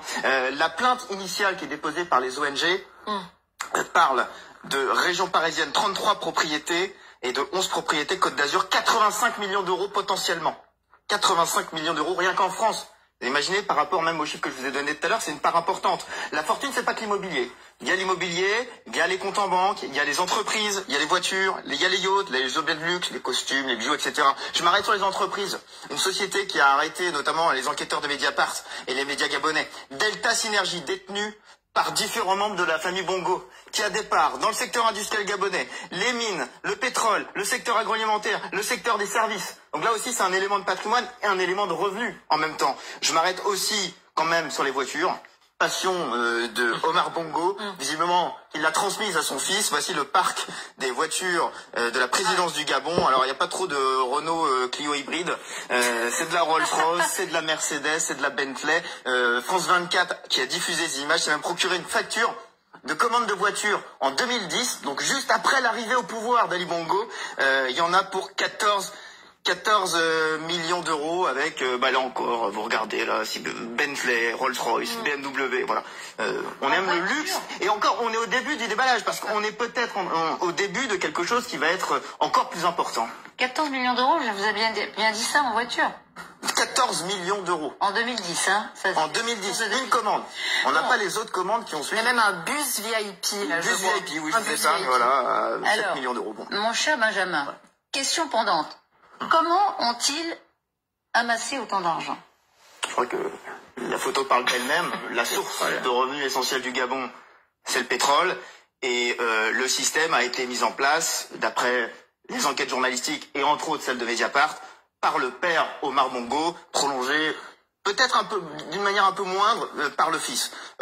Assez simple finalement, des sociétés pétrolières qui versent des commissions au clan Bongo pour pouvoir exploiter le pétrole. Cet argent qui est ensuite, et là c'est l'enquête française qui le révèle, envoyé vers des sociétés écrans, SCI Emeraude, SCI de la Baume, et ensuite ces sociétés écrans qui investissent dans l'immobilier que je viens de vous montrer. Voilà, assez basique, assez classique j'ai envie de dire, avec un système français qui a mis un peu de temps à réagir, puisque la première plainte 2007, Transparency International, l'enquête 2009, elle débute réellement en 2009, fin de l'instruction 2017, et on a eu des premières mises en examen dans le clan Bongo en 2022, pour être précis, 4 enfants d'Omar Bongo en avril, puis 5 autres enfants d'Omar Bongo en juillet, évidemment, Ali Bongo, protégé par l'immunité. La difficulté dans cette affaire étant l'ampleur du clan Bongo. Alors, je vous donne ce chiffre qui circule, relayé notamment par le monde, 53 héritiers potentiels pour Omar Bongo. C'est la légende, de nombreuses femmes, de nombreux enfants. Toujours est-il que, je retourne sur la plainte initiale de 2007, elle concernait la famille Bongo, mais aussi la famille Obiang de Guinée équatoriale, mais aussi la famille Sassou Nguesso, Congo-Brazzaville. On a ici des mises en examen. On a une condamnation du fils Obiang en 2021, mais c'est la seule condamnation pour l'instant. On en est qu'au stade ici, au mieux, des mises en examen. Oui, le Gabon n'a pas le monopole des biens mal acquis. Absolument. Donc voilà comment une seule famille s'est enrichie. Général Gomard, qui décide d'ouvrir le feu? Est-ce qu'il y a des règles qui le dictent? Ou est-ce que là aussi ça revient à une décision du politique? Qu'est-ce qui ferait que les forces de sécurité françaises qui sont dans l'ambassade... Voilà, on a une seule famille qui, en 40 ans de pouvoir, s'est accaparée, s'est acquis une richesse incroyable, une richesse insolente, une richesse qui n'a pas de nom. Une richesse qui ne dit pas son nom. Et ça, ce n'est qu'un seul pan. Et ça, c'est seulement en France. C'est seulement en France. Ce n'est qu'un seul pan de leurs biens. Personne ne sait l'étendue de leur richesse dans les autres pays. Pendant ce temps, regardez comment vivent les Gabonais.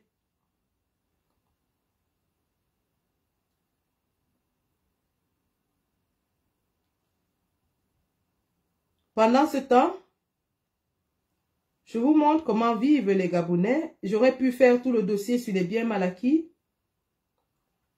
Je vais vous montrer juste quelques trucs. Non. Bonjour, chers frères et sœurs.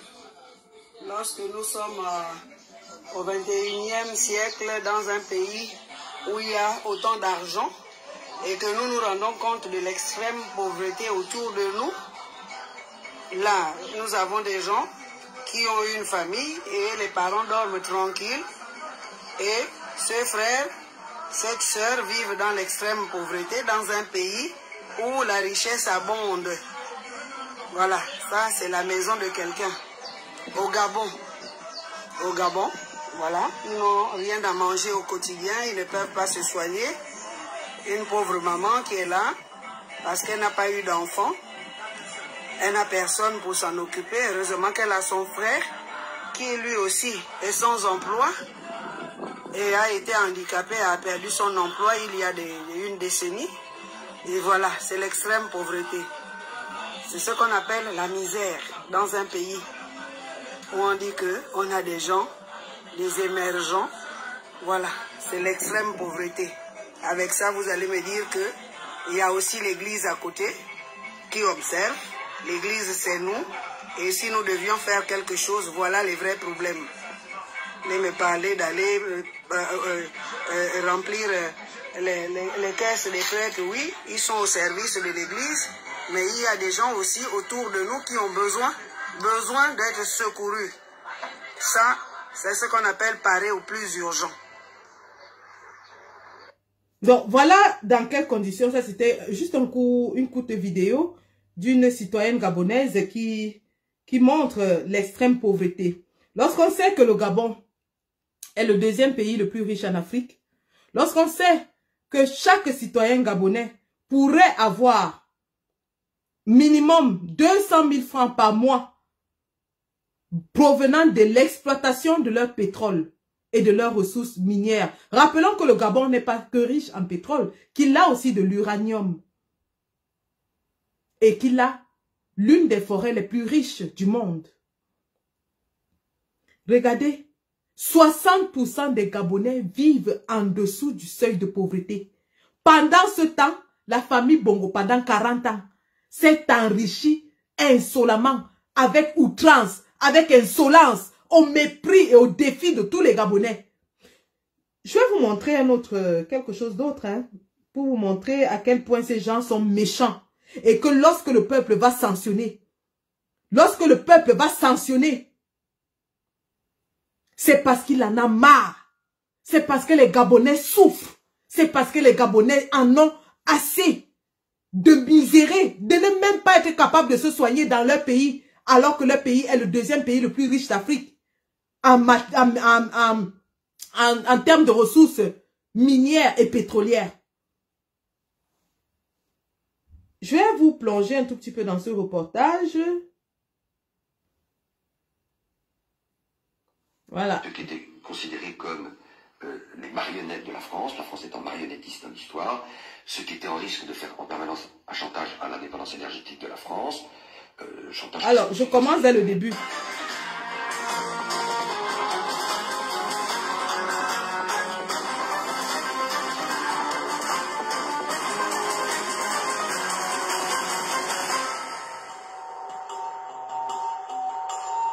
Bonsoir à tous, bienvenue dans cette nouvelle enquête de Pièces à conviction.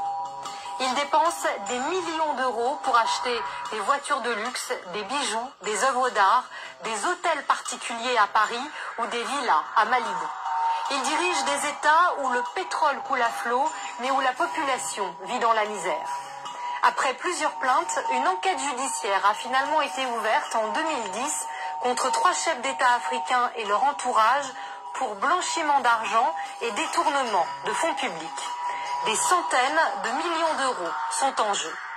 Durant 3 ans, la journaliste Magali Serre a mené sa propre enquête sur cette affaire dite des biens mal acquis. Elle a recueilli les témoignages inédits de financiers suisses, d'hommes de l'ombre de la France-Afrique, d'avocats et de responsables politiques français. Je vais pas tout vous montrer. Le reportage est disponible sur YouTube. Vous pouvez le regarder. Mais il vous informe à suffisance sur le degré de gabegie, de méchanceté, de vol, de viol du peuple par ses dirigeants, pistonnés par la France-Afrique. Comme vous l'avez vu, Omar Bongo donnait des mallettes d'argent, des millions d'euros au président français, au candidat aux élections françaises. Omar Bongo validait qu'il devait être candidat ou pas. Ils défilaient tous devant lui. Et son fils a continué la même chose. Les gens achètent un hôtel particulier de 100 millions d'euros. Mon Dieu, 100 millions d'euros. En plein Paris. Pendant ce temps, dans la 4e ville du Gabon, à Oyem, il n'y a pas d'eau dans l'hôpital depuis 10 ans. Les patients vont faire caca en pleine nature. Le bloc opératoire n'a pas d'eau. Vous pensez que les gens vont supporter ça jusqu'à quand? Et le Cameroun n'est pas différent. Pour ceux qui viennent à nous dire que le Gabon, c'est le Gabon, le Cameroun, c'est... Tous les ingrédients pour une fin de règne saccadée de M. Biya sont réunis. Il est vieux. Il n'a plus toutes ses capacités. Il y a des clans qui luttent pour le pouvoir autour de lui. Le peuple croupit dans une misère insoutenable. Il n'y a pas d'infrastructure. Il vole et viole le peuple. Les gens autour de lui volent de l'argent. Les mallettes d'argent qu'on a retrouvées chez le directeur de cabinet du fils de Bongo, ces mallettes d'argent au Cameroun, c'est des cantines et des cantines. J'en parle parce que même mon propre oncle, qui était ministre de la République, était voleur devant Dieu, devant les hommes. Amassé de l'argent comme ça. Pendant ce temps, à côté d'eux, il y a des Camerounais qui meurent parce qu'il n'y a pas une nivaquine. Il n'y a pas de nivaquine à l'hôpital. Il n'y a pas de moustiquaire. Il n'y a pas d'antibiotiques. Il n'y a rien. Une caste de Camerounais, de Gabonais, de Congolais, un petit groupe s'est accaparé de toutes les richesses du pays. Il nomme ses amis et ses frères à des postes clés. Adolphe Moudiki, son camarade de classe, vieux grabataire, est le président de la Société nationale des hydrocarbures. Une société au budget noir. Personne ne connaît les recettes que fait la SNH.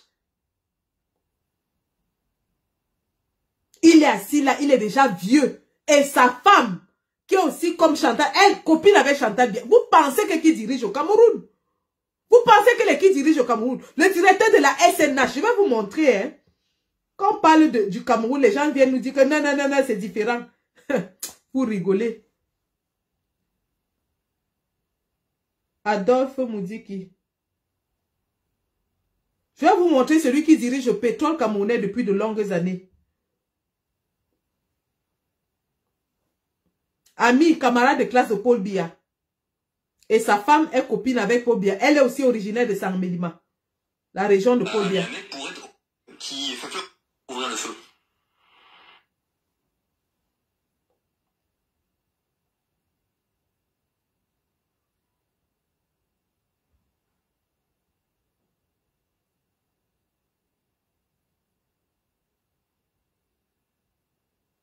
Attendez, je vais vous montrer ça.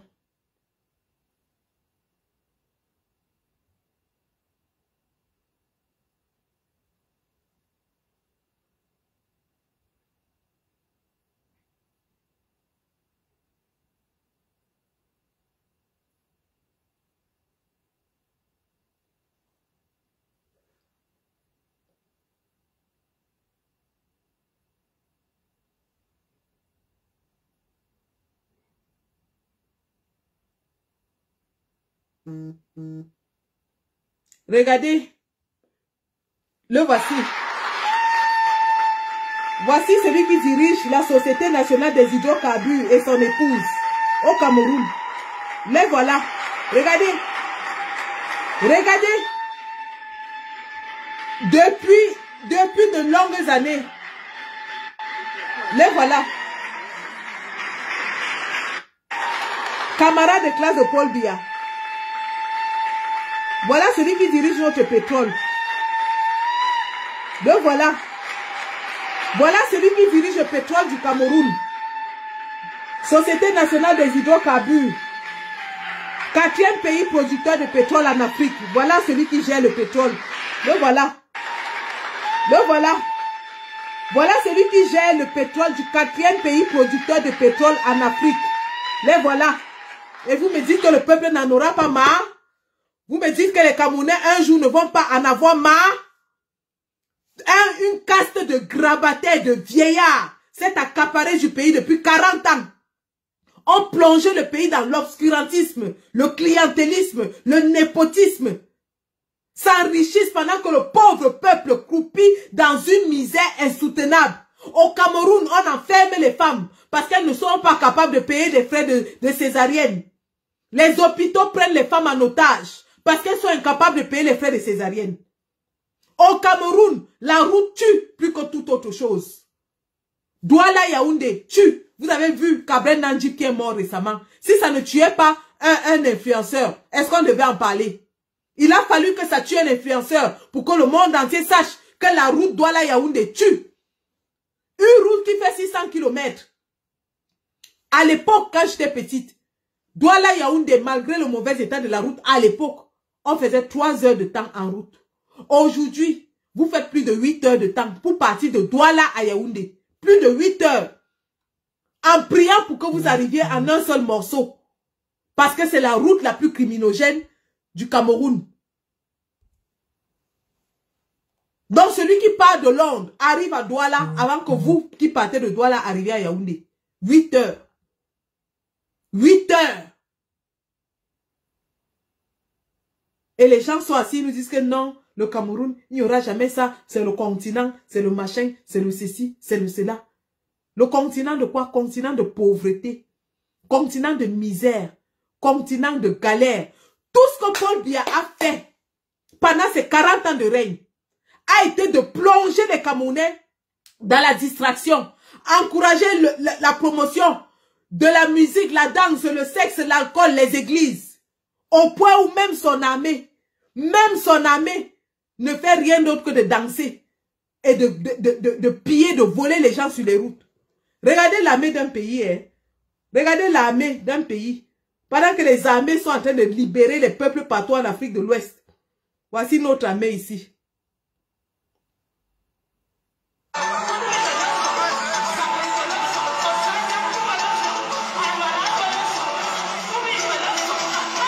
Hey, hey, ils veulent son. Alors.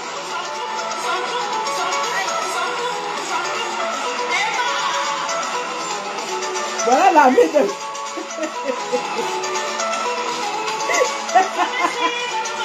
Ils veulent son.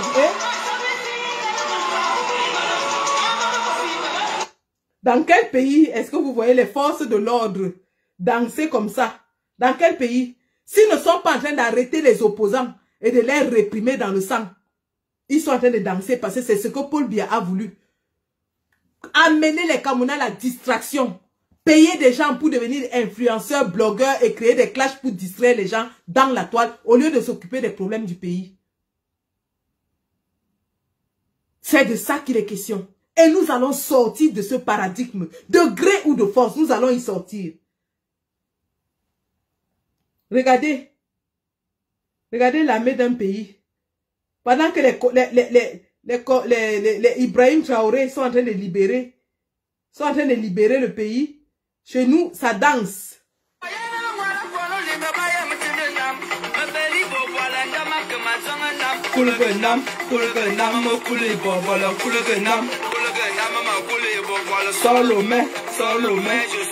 Voilà. Voilà ce qui fait sensation au Cameroun. Sors le main. Sors ta part, je sors ma part. Sors ta part, je sors ma part. Sors ta part, je sors ma part. Pour le Ganam, voilà, pour le Ganam. Voilà ce qui fait sensation chez nous. Voilà, sors ta part. Voilà. Donc, vous pouvez danser autant que vous voulez, hein, mais le moment venu, rangez-vous du côté du peuple. Rangez-vous du côté du peuple. Comme ils l'ont fait au Gabon. Comme ils le font partout en Afrique. Et croyez-moi, vous vous mettez du côté du peuple et non du côté d'un homme, vous sortirez des héros. L'histoire retiendra que c'est vous qui avez émancipé, libéré le Cameroun. Je vais revenir sur les similarités. Le live devient un peu trop long. Je pense que vous êtes fatigués. Moi aussi. Nous sommes dimanche. Donc, je vais écouter le live. Il y a d'autres éléments de similitude que je voulais vous montrer par rapport à Mobutu et Paul Biya. Et pour vous dire que les mêmes effets, les mêmes causes produisent les mêmes effets. Donc, Paul Biya monte, il descend, il va tomber. Et il va tomber de la façon la plus humiliante. Que ce soit clair et net. Mobutu était adulé comme un dieu, nous l'avons vu. Paul Biya est adulé comme un dieu. Mobutu piétinait et réprimait dans le sang. Paul Biya réprime dans le sang. Mobutu avait les services de sécurité. Il dépensait tout le budget de l'État pour sa propre sécurité et les renseignements. Paul Biya le fait parce qu'il pense, il est devenu paranoïaque. Il pense que tout le monde veut le faire tomber. Pourtant, c'est sa femme et son fils qui sont en train de lutter pour le pouvoir. Pour finir, et pour un dernier rappel, je vais leur montrer ce qui se passe quand un dictateur tombe. Quand un dictateur tombe, ce sont les mêmes populations qui chantaient Ayop, Ayop, Ayop, qui chantent de joie dans la rue. Ce sont les mêmes gens qui disaient que Ali Bongo Avi, qui sont aujourd'hui en train de crier que nous sommes libres, nous sommes libres. Ce sont les mêmes gens qui chantaient que Mobutu, le libérateur Aye, qui était en train de danser dans la rue lorsque Mobutu est tombé. Parce que ces dictateurs vivent dans une illusion. Ils vivent dans une tour de verre. Leurs proches leur mentent en leur disant que le peuple te soutient, le peuple t'aime, tu es le seul, tu es l'unique. Dans Facebook ici, tous ces profils que vous voyez écrits que Paul Biya a vu, c'est le cabinet noir. Le ministre de la communication paye des blogueurs, des communicateurs Facebook chaque mois pour qu'ils viennent mettre des commentaires en faveur de Paul Biya afin de détourner l'opinion publique. Mais ils vont le faire. Ça ne changera rien sur la réalité du terrain. La réalité du terrain qui est qu'au Cameroun, 3 doigts de banane coûtent 500 francs CFA. La réalité du terrain qui est que les Camerounais n'arrivent plus à manger. Il n'y a pas de route, il n'y a pas d'hôpital, il n'y a rien. Voilà donc des gens qui confisquent le pouvoir et qui trompent un dictateur en lui disant que le peuple t'aime, le peuple t'adulte, le peuple t'adore. Mais c'est ce même peuple qui court dans les rues quand le dictateur est chassé. Au Gabon, personne ne pensait que ce sera possible. Tout le monde disait que ce sera comme d'habitude, bon, on va gagner et la vie continue. Les Gabonais n'avaient jamais montré qu'ils étaient récalcitrants. Au contraire, ils étaient dans leurs alcools, ils étaient dans leurs films, dans leurs distractions. Les Gabonais n'avaient jamais montré des velléités d'opposition. Mais quand ils sont allés aux urnes, ils ont sanctionné Bongo. De manière à ce que même la fraude n'a pas pu donner Bongo vainqueur. Même la fraude ne pouvait pas donner Bongo vainqueur.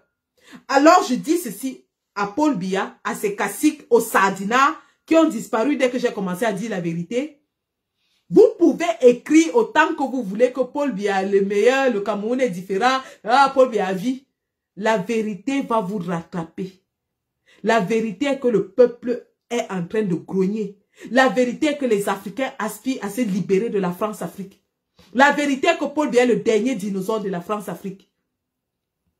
La vérité est que la misère est devenue insoutenable au Cameroun. Et la vérité est que tout le monde veut le changement au Cameroun. Tout le monde. Et je vais revenir sur ce qu'on appelle la notion de changement. Parce que quand un peuple est tellement opprimé, quand un peuple est tellement piétiné, il s'en fout de qui le libère. Il veut juste être libéré. Je répète, hein, quand un peuple fait 50 ans comme au Gabon, 40 ans comme au Cameroun, de domination d'une famille, ce peuple n'aspire qu'à être libéré. Et il va s'en foutre le moment venu qui le libère. Il va s'en foutre le moment venu qui le libère. Tout ce qu'il voudra, c'est que vous dégagez. Donc même si c'est quelqu'un qui est proche de toi, qui te dégage, les Camerounais vont se fêter, ils vont célébrer. Parce qu'on va se débarrasser du nom Biya. Le nom Biya sera parti. On se débarrasse d'abord de ça et la suite, on va voir après. C'est ce qui est en train de se passer au Gabon. On se débarrasse d'abord du nom Bongo. La suite, on va voir après. C'est ce qui s'est passé au Congo, au Zaïre. Quand ils se sont débarrassés de Mobutu. Ils ne voulaient pas savoir qui était Kabila, s'il était rwandais, s'il était n'importe quoi. L'essentiel, c'était que Mobutu parte. Comme l'essentiel a été au Gabon que Bongo parte. L'essentiel sera au Cameroun que Biya parte. La suite, on va gérer ça. Pourvu que tu partes d'abord. Et je vais te montrer. Je vais vous montrer. Vous qui passez votre temps, cabinet nous a payé 30 000 francs le mois à venir mettre les commentaires sous nos posts. Oh, le Cameroun est différent. Biya après Biya, c'est Biya. Biya ne partira pas. Biya le Père éternel. Biya le lion blanc. Biya le ceci. Quelqu'un qui n'arrive même plus à savoir où il est, ce qu'il fait dans un sommet. Quelqu'un qui ne sait même plus ce qu'il fait dans un sommet. Regardez ce que les peuples font quand le dictateur tombe.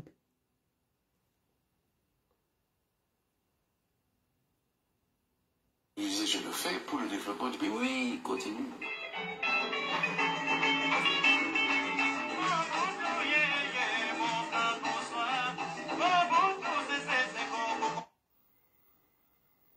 On va lui arracher les oreilles. Tous ceux qui l'ont fait roi l'ont abandonné. Contre l'avis de mes médecins, j'ai décidé d'interrompre mon séjour en France et de revenir poursuivre ma convalescence dans mon pays. Mais voilà que les ennemis de notre peuple choisissent le moment où je suis terrassé par la maladie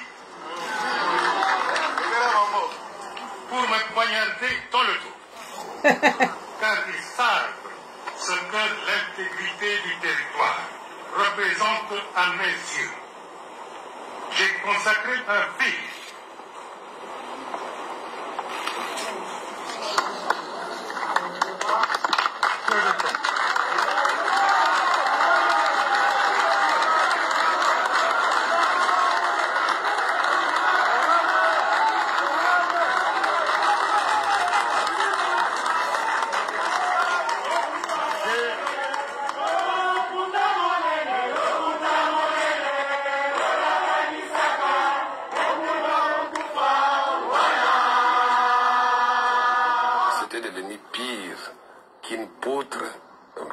Par des termites. Si les termites sont dedans, au bout d'un certain temps, la poudre s'écroule d'elle-même. Il suffit d'un peu de vent, qu'une mouche vienne se poser dessus, et puis ça suffit, et ça tombe. Et c'est ce qui est arrivé. Et tout le pays a basculé. Et il basculait par pans entiers. Le retour du vieux léopard ne donne aucun résultat. Déçu, la population se mobilise autour du leader de l'opposition. Étienne Tshisekedi. La manifestation est brutalement réprimée par les militaires de la division spéciale présidentielle.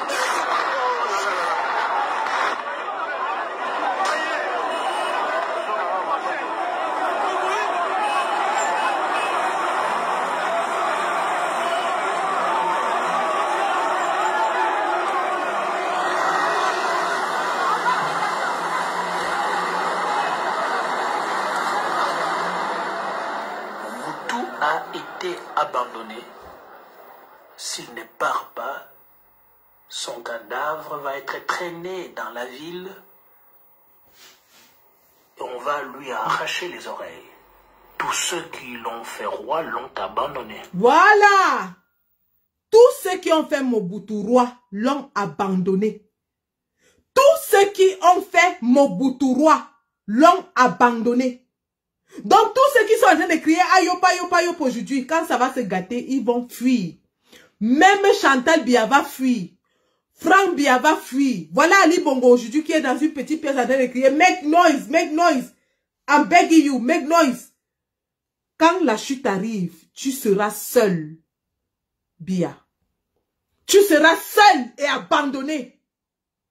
Tous ceux qui chantent aujourd'hui, Paul Biya le grand lion, Paul Biya le ceci, c'est parce qu'ils bénéficient encore des petites prébandes.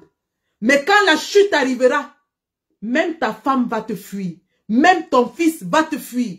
Ils vont tous fuir. Mobutu a été abandonné. Tous ceux qui l'ont fait roi l'ont abandonné. Et ne veulent plus de lui. Vous ne pouvez pas dire que la raison a quitté cette maison. Est-il le premier chef d'État à être malade? Écoutez,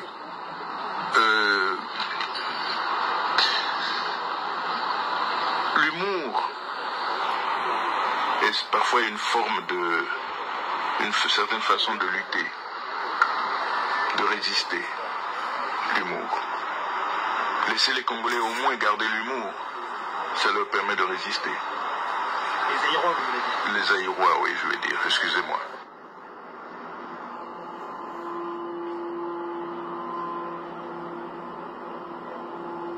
Mobutu, acculé par l'avancée des insurgés, accepte de rencontrer le chef de la rébellion, Laurent Désiré Kabila.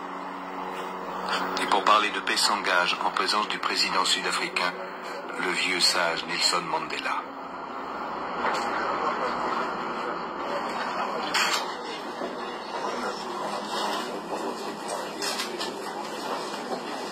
It was a great honor for me to preside over a meeting. Voilà Mobutu qui au début de son règne avait la vigueur, la force du militaire, qui disait que pas dans son Congo, pas de rébellion. Il avait prétendu qu'il y avait eu un coup d'état contre lui et a tué tous les soi-disant complotistes. Mobutu régnait d'une main de fer. Le voici réduit à aller supplier le dialogue avec Mandela comme médiateur. Le voici obligé d'aller supplier le dialogue. Over a meeting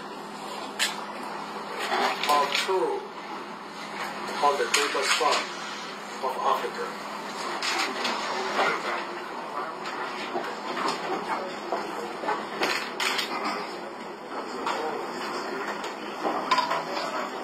Quand il est temps de partir, il faut partir. President Mobutu has cooperated very well to make this agreement possible. Mobutu a bien coopéré pour faire possible qu'on arrive à cet accord.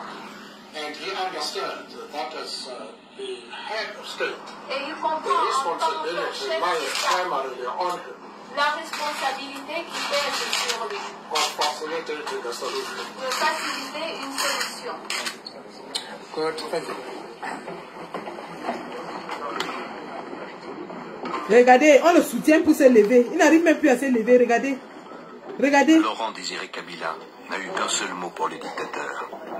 Démissionner. C'est tout. Mobutu, humilié, a pensé à sa famille, à ses généraux, à ses proches.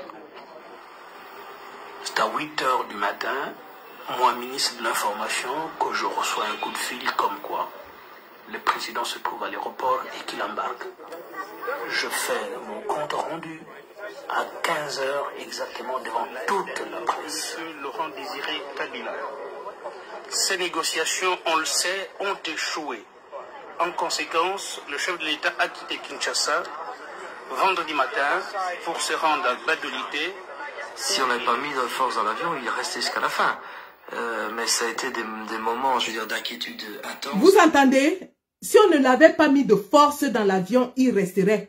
C'est-à-dire que le déni de la faim, les dictateurs ont ceci en commun. Ils refusent d'accepter que la faim est arrivée. Mobutu, il a fallu qu'on l'arrête de force pour le mettre dans l'avion, pour qu'il aille à Badolité. Badolité, c'est sa base arrière, c'est son village, tout comme Paul Biya a Mbomeka comme son village. Sauf que quand le bruit éclate au Gabon, Paul Biya ne se réfugie pas en Mbomeka, il court à Yaoundé, parce que Mbomeka n'est pas loin du Gabon. Il a peur que les colonnes de rebelles vont peut-être sortir de là. Les dictateurs sont peureux. Et ils sont dans le déni. Mobutu, jusqu'à la fin, a refusé d'accepter que c'était game over. Il a fallu qu'on le force à rentrer sur Gbadolite. Écoutons. Et c'est très intéressant pour tous ceux qui s'accrochent encore au pouvoir à Yaoundé. Où c'était une débâcle terrible. Les enfants ont eu peur, tout le monde voulait rester, ils forçaient les enfants à partir. Et c'était une ambiance comme ça d'Apocalypse Now, où on ne savait pas ce qui se passait. On se demandait même si on allait peut-être arriver à l'aéroport. Le président avait donné son itinéraire secret pour que la voiture avec les différents membres de la famille puisse arriver à l'avion. On a dû passer par des chemins qui n'étaient pas connus des autorités. On était entouré par la DSP, qui était armée. Il y avait même des chars sur la route. On était mis dehors presque avec un coup de pied derrière, je veux dire.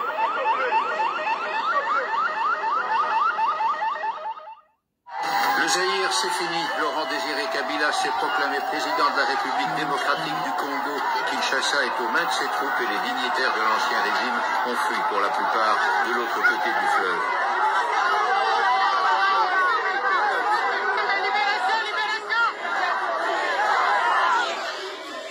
Voilà les peuples qui chantaient la gloire de Mobutu, qui disaient que Mobutu est Dieu, Mobutu le libérateur, Mobutu le précurseur, Mobutu le fondateur, Papa Mobutu, Papa Maréchal. Les voici qui sont en train de danser en route. Hein. Donc tous les gens là qui sont assis à Yaoundé, qui disent que le RDP c'est ayop ayop, le jour Biya va tomber, c'est comme ça que les mêmes gens vont courir. C'est comme ça et pas autrement.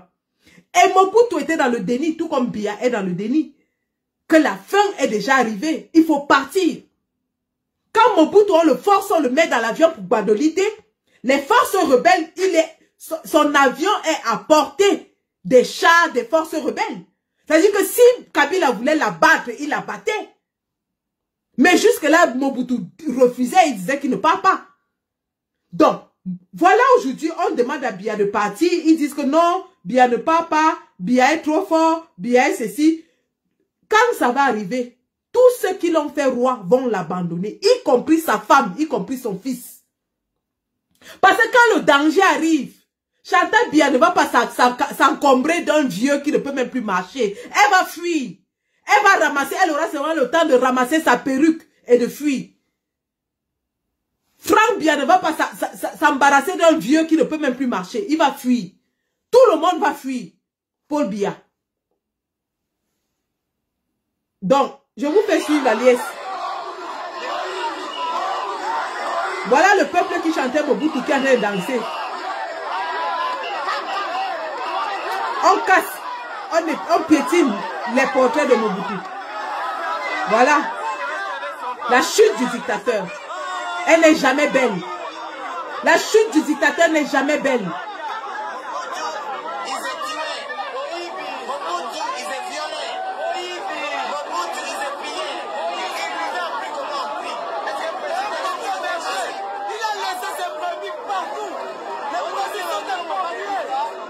On brûle les effigies, les photos de Mobutu. Dans la tragédie, les rôles sont souvent mal distribués.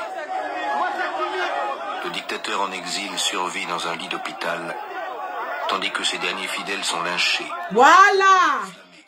Le dictateur, lui, il a réussi à aller en exil, mais ses fidèles, regardez ce qui leur arrive, ils sont lynchés. Donc tous les ayopistes, tous les biaïstes, tous ceux qui piétinent le peuple, tous ceux qui écrasent le peuple, ne croyez pas que ce peuple n'a pas de mémoire. Tous ceux qui est sans Mélima brutalisent, cassent les boutiques, arrêtent les gens. Ne croyez pas que ce peuple n'a pas de mémoire. Chaque chose a une fin. Et lorsque la fin va arriver, si Biya est chanceux, il va s'enfuir en exil. Mais vous allez répondre de vos actes. Et ce n'est pas parce que celui qui va prendre le pouvoir voudra régler les comptes. C'est le peuple qui va régler ses comptes avec vous. Parce que vous l'avez piétiné pendant 40 ans. Parce que vous l'avez écrasé. Vous l'avez martyrisé. Ce peuple va prendre sa revanche.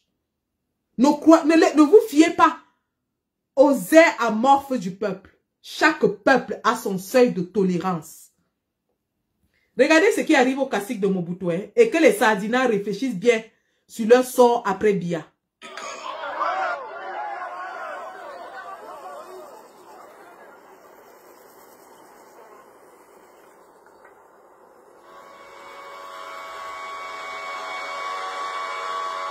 Il est écrit que le dictateur qui inscrit son destin en lettres cousues de trahison et de lâcheté paie au prix fort la sanction de l'histoire. Voilà.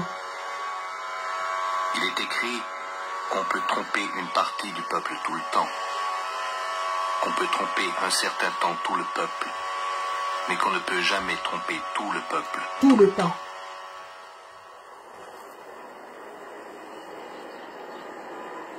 Rejeté dans la poubelle de l'histoire,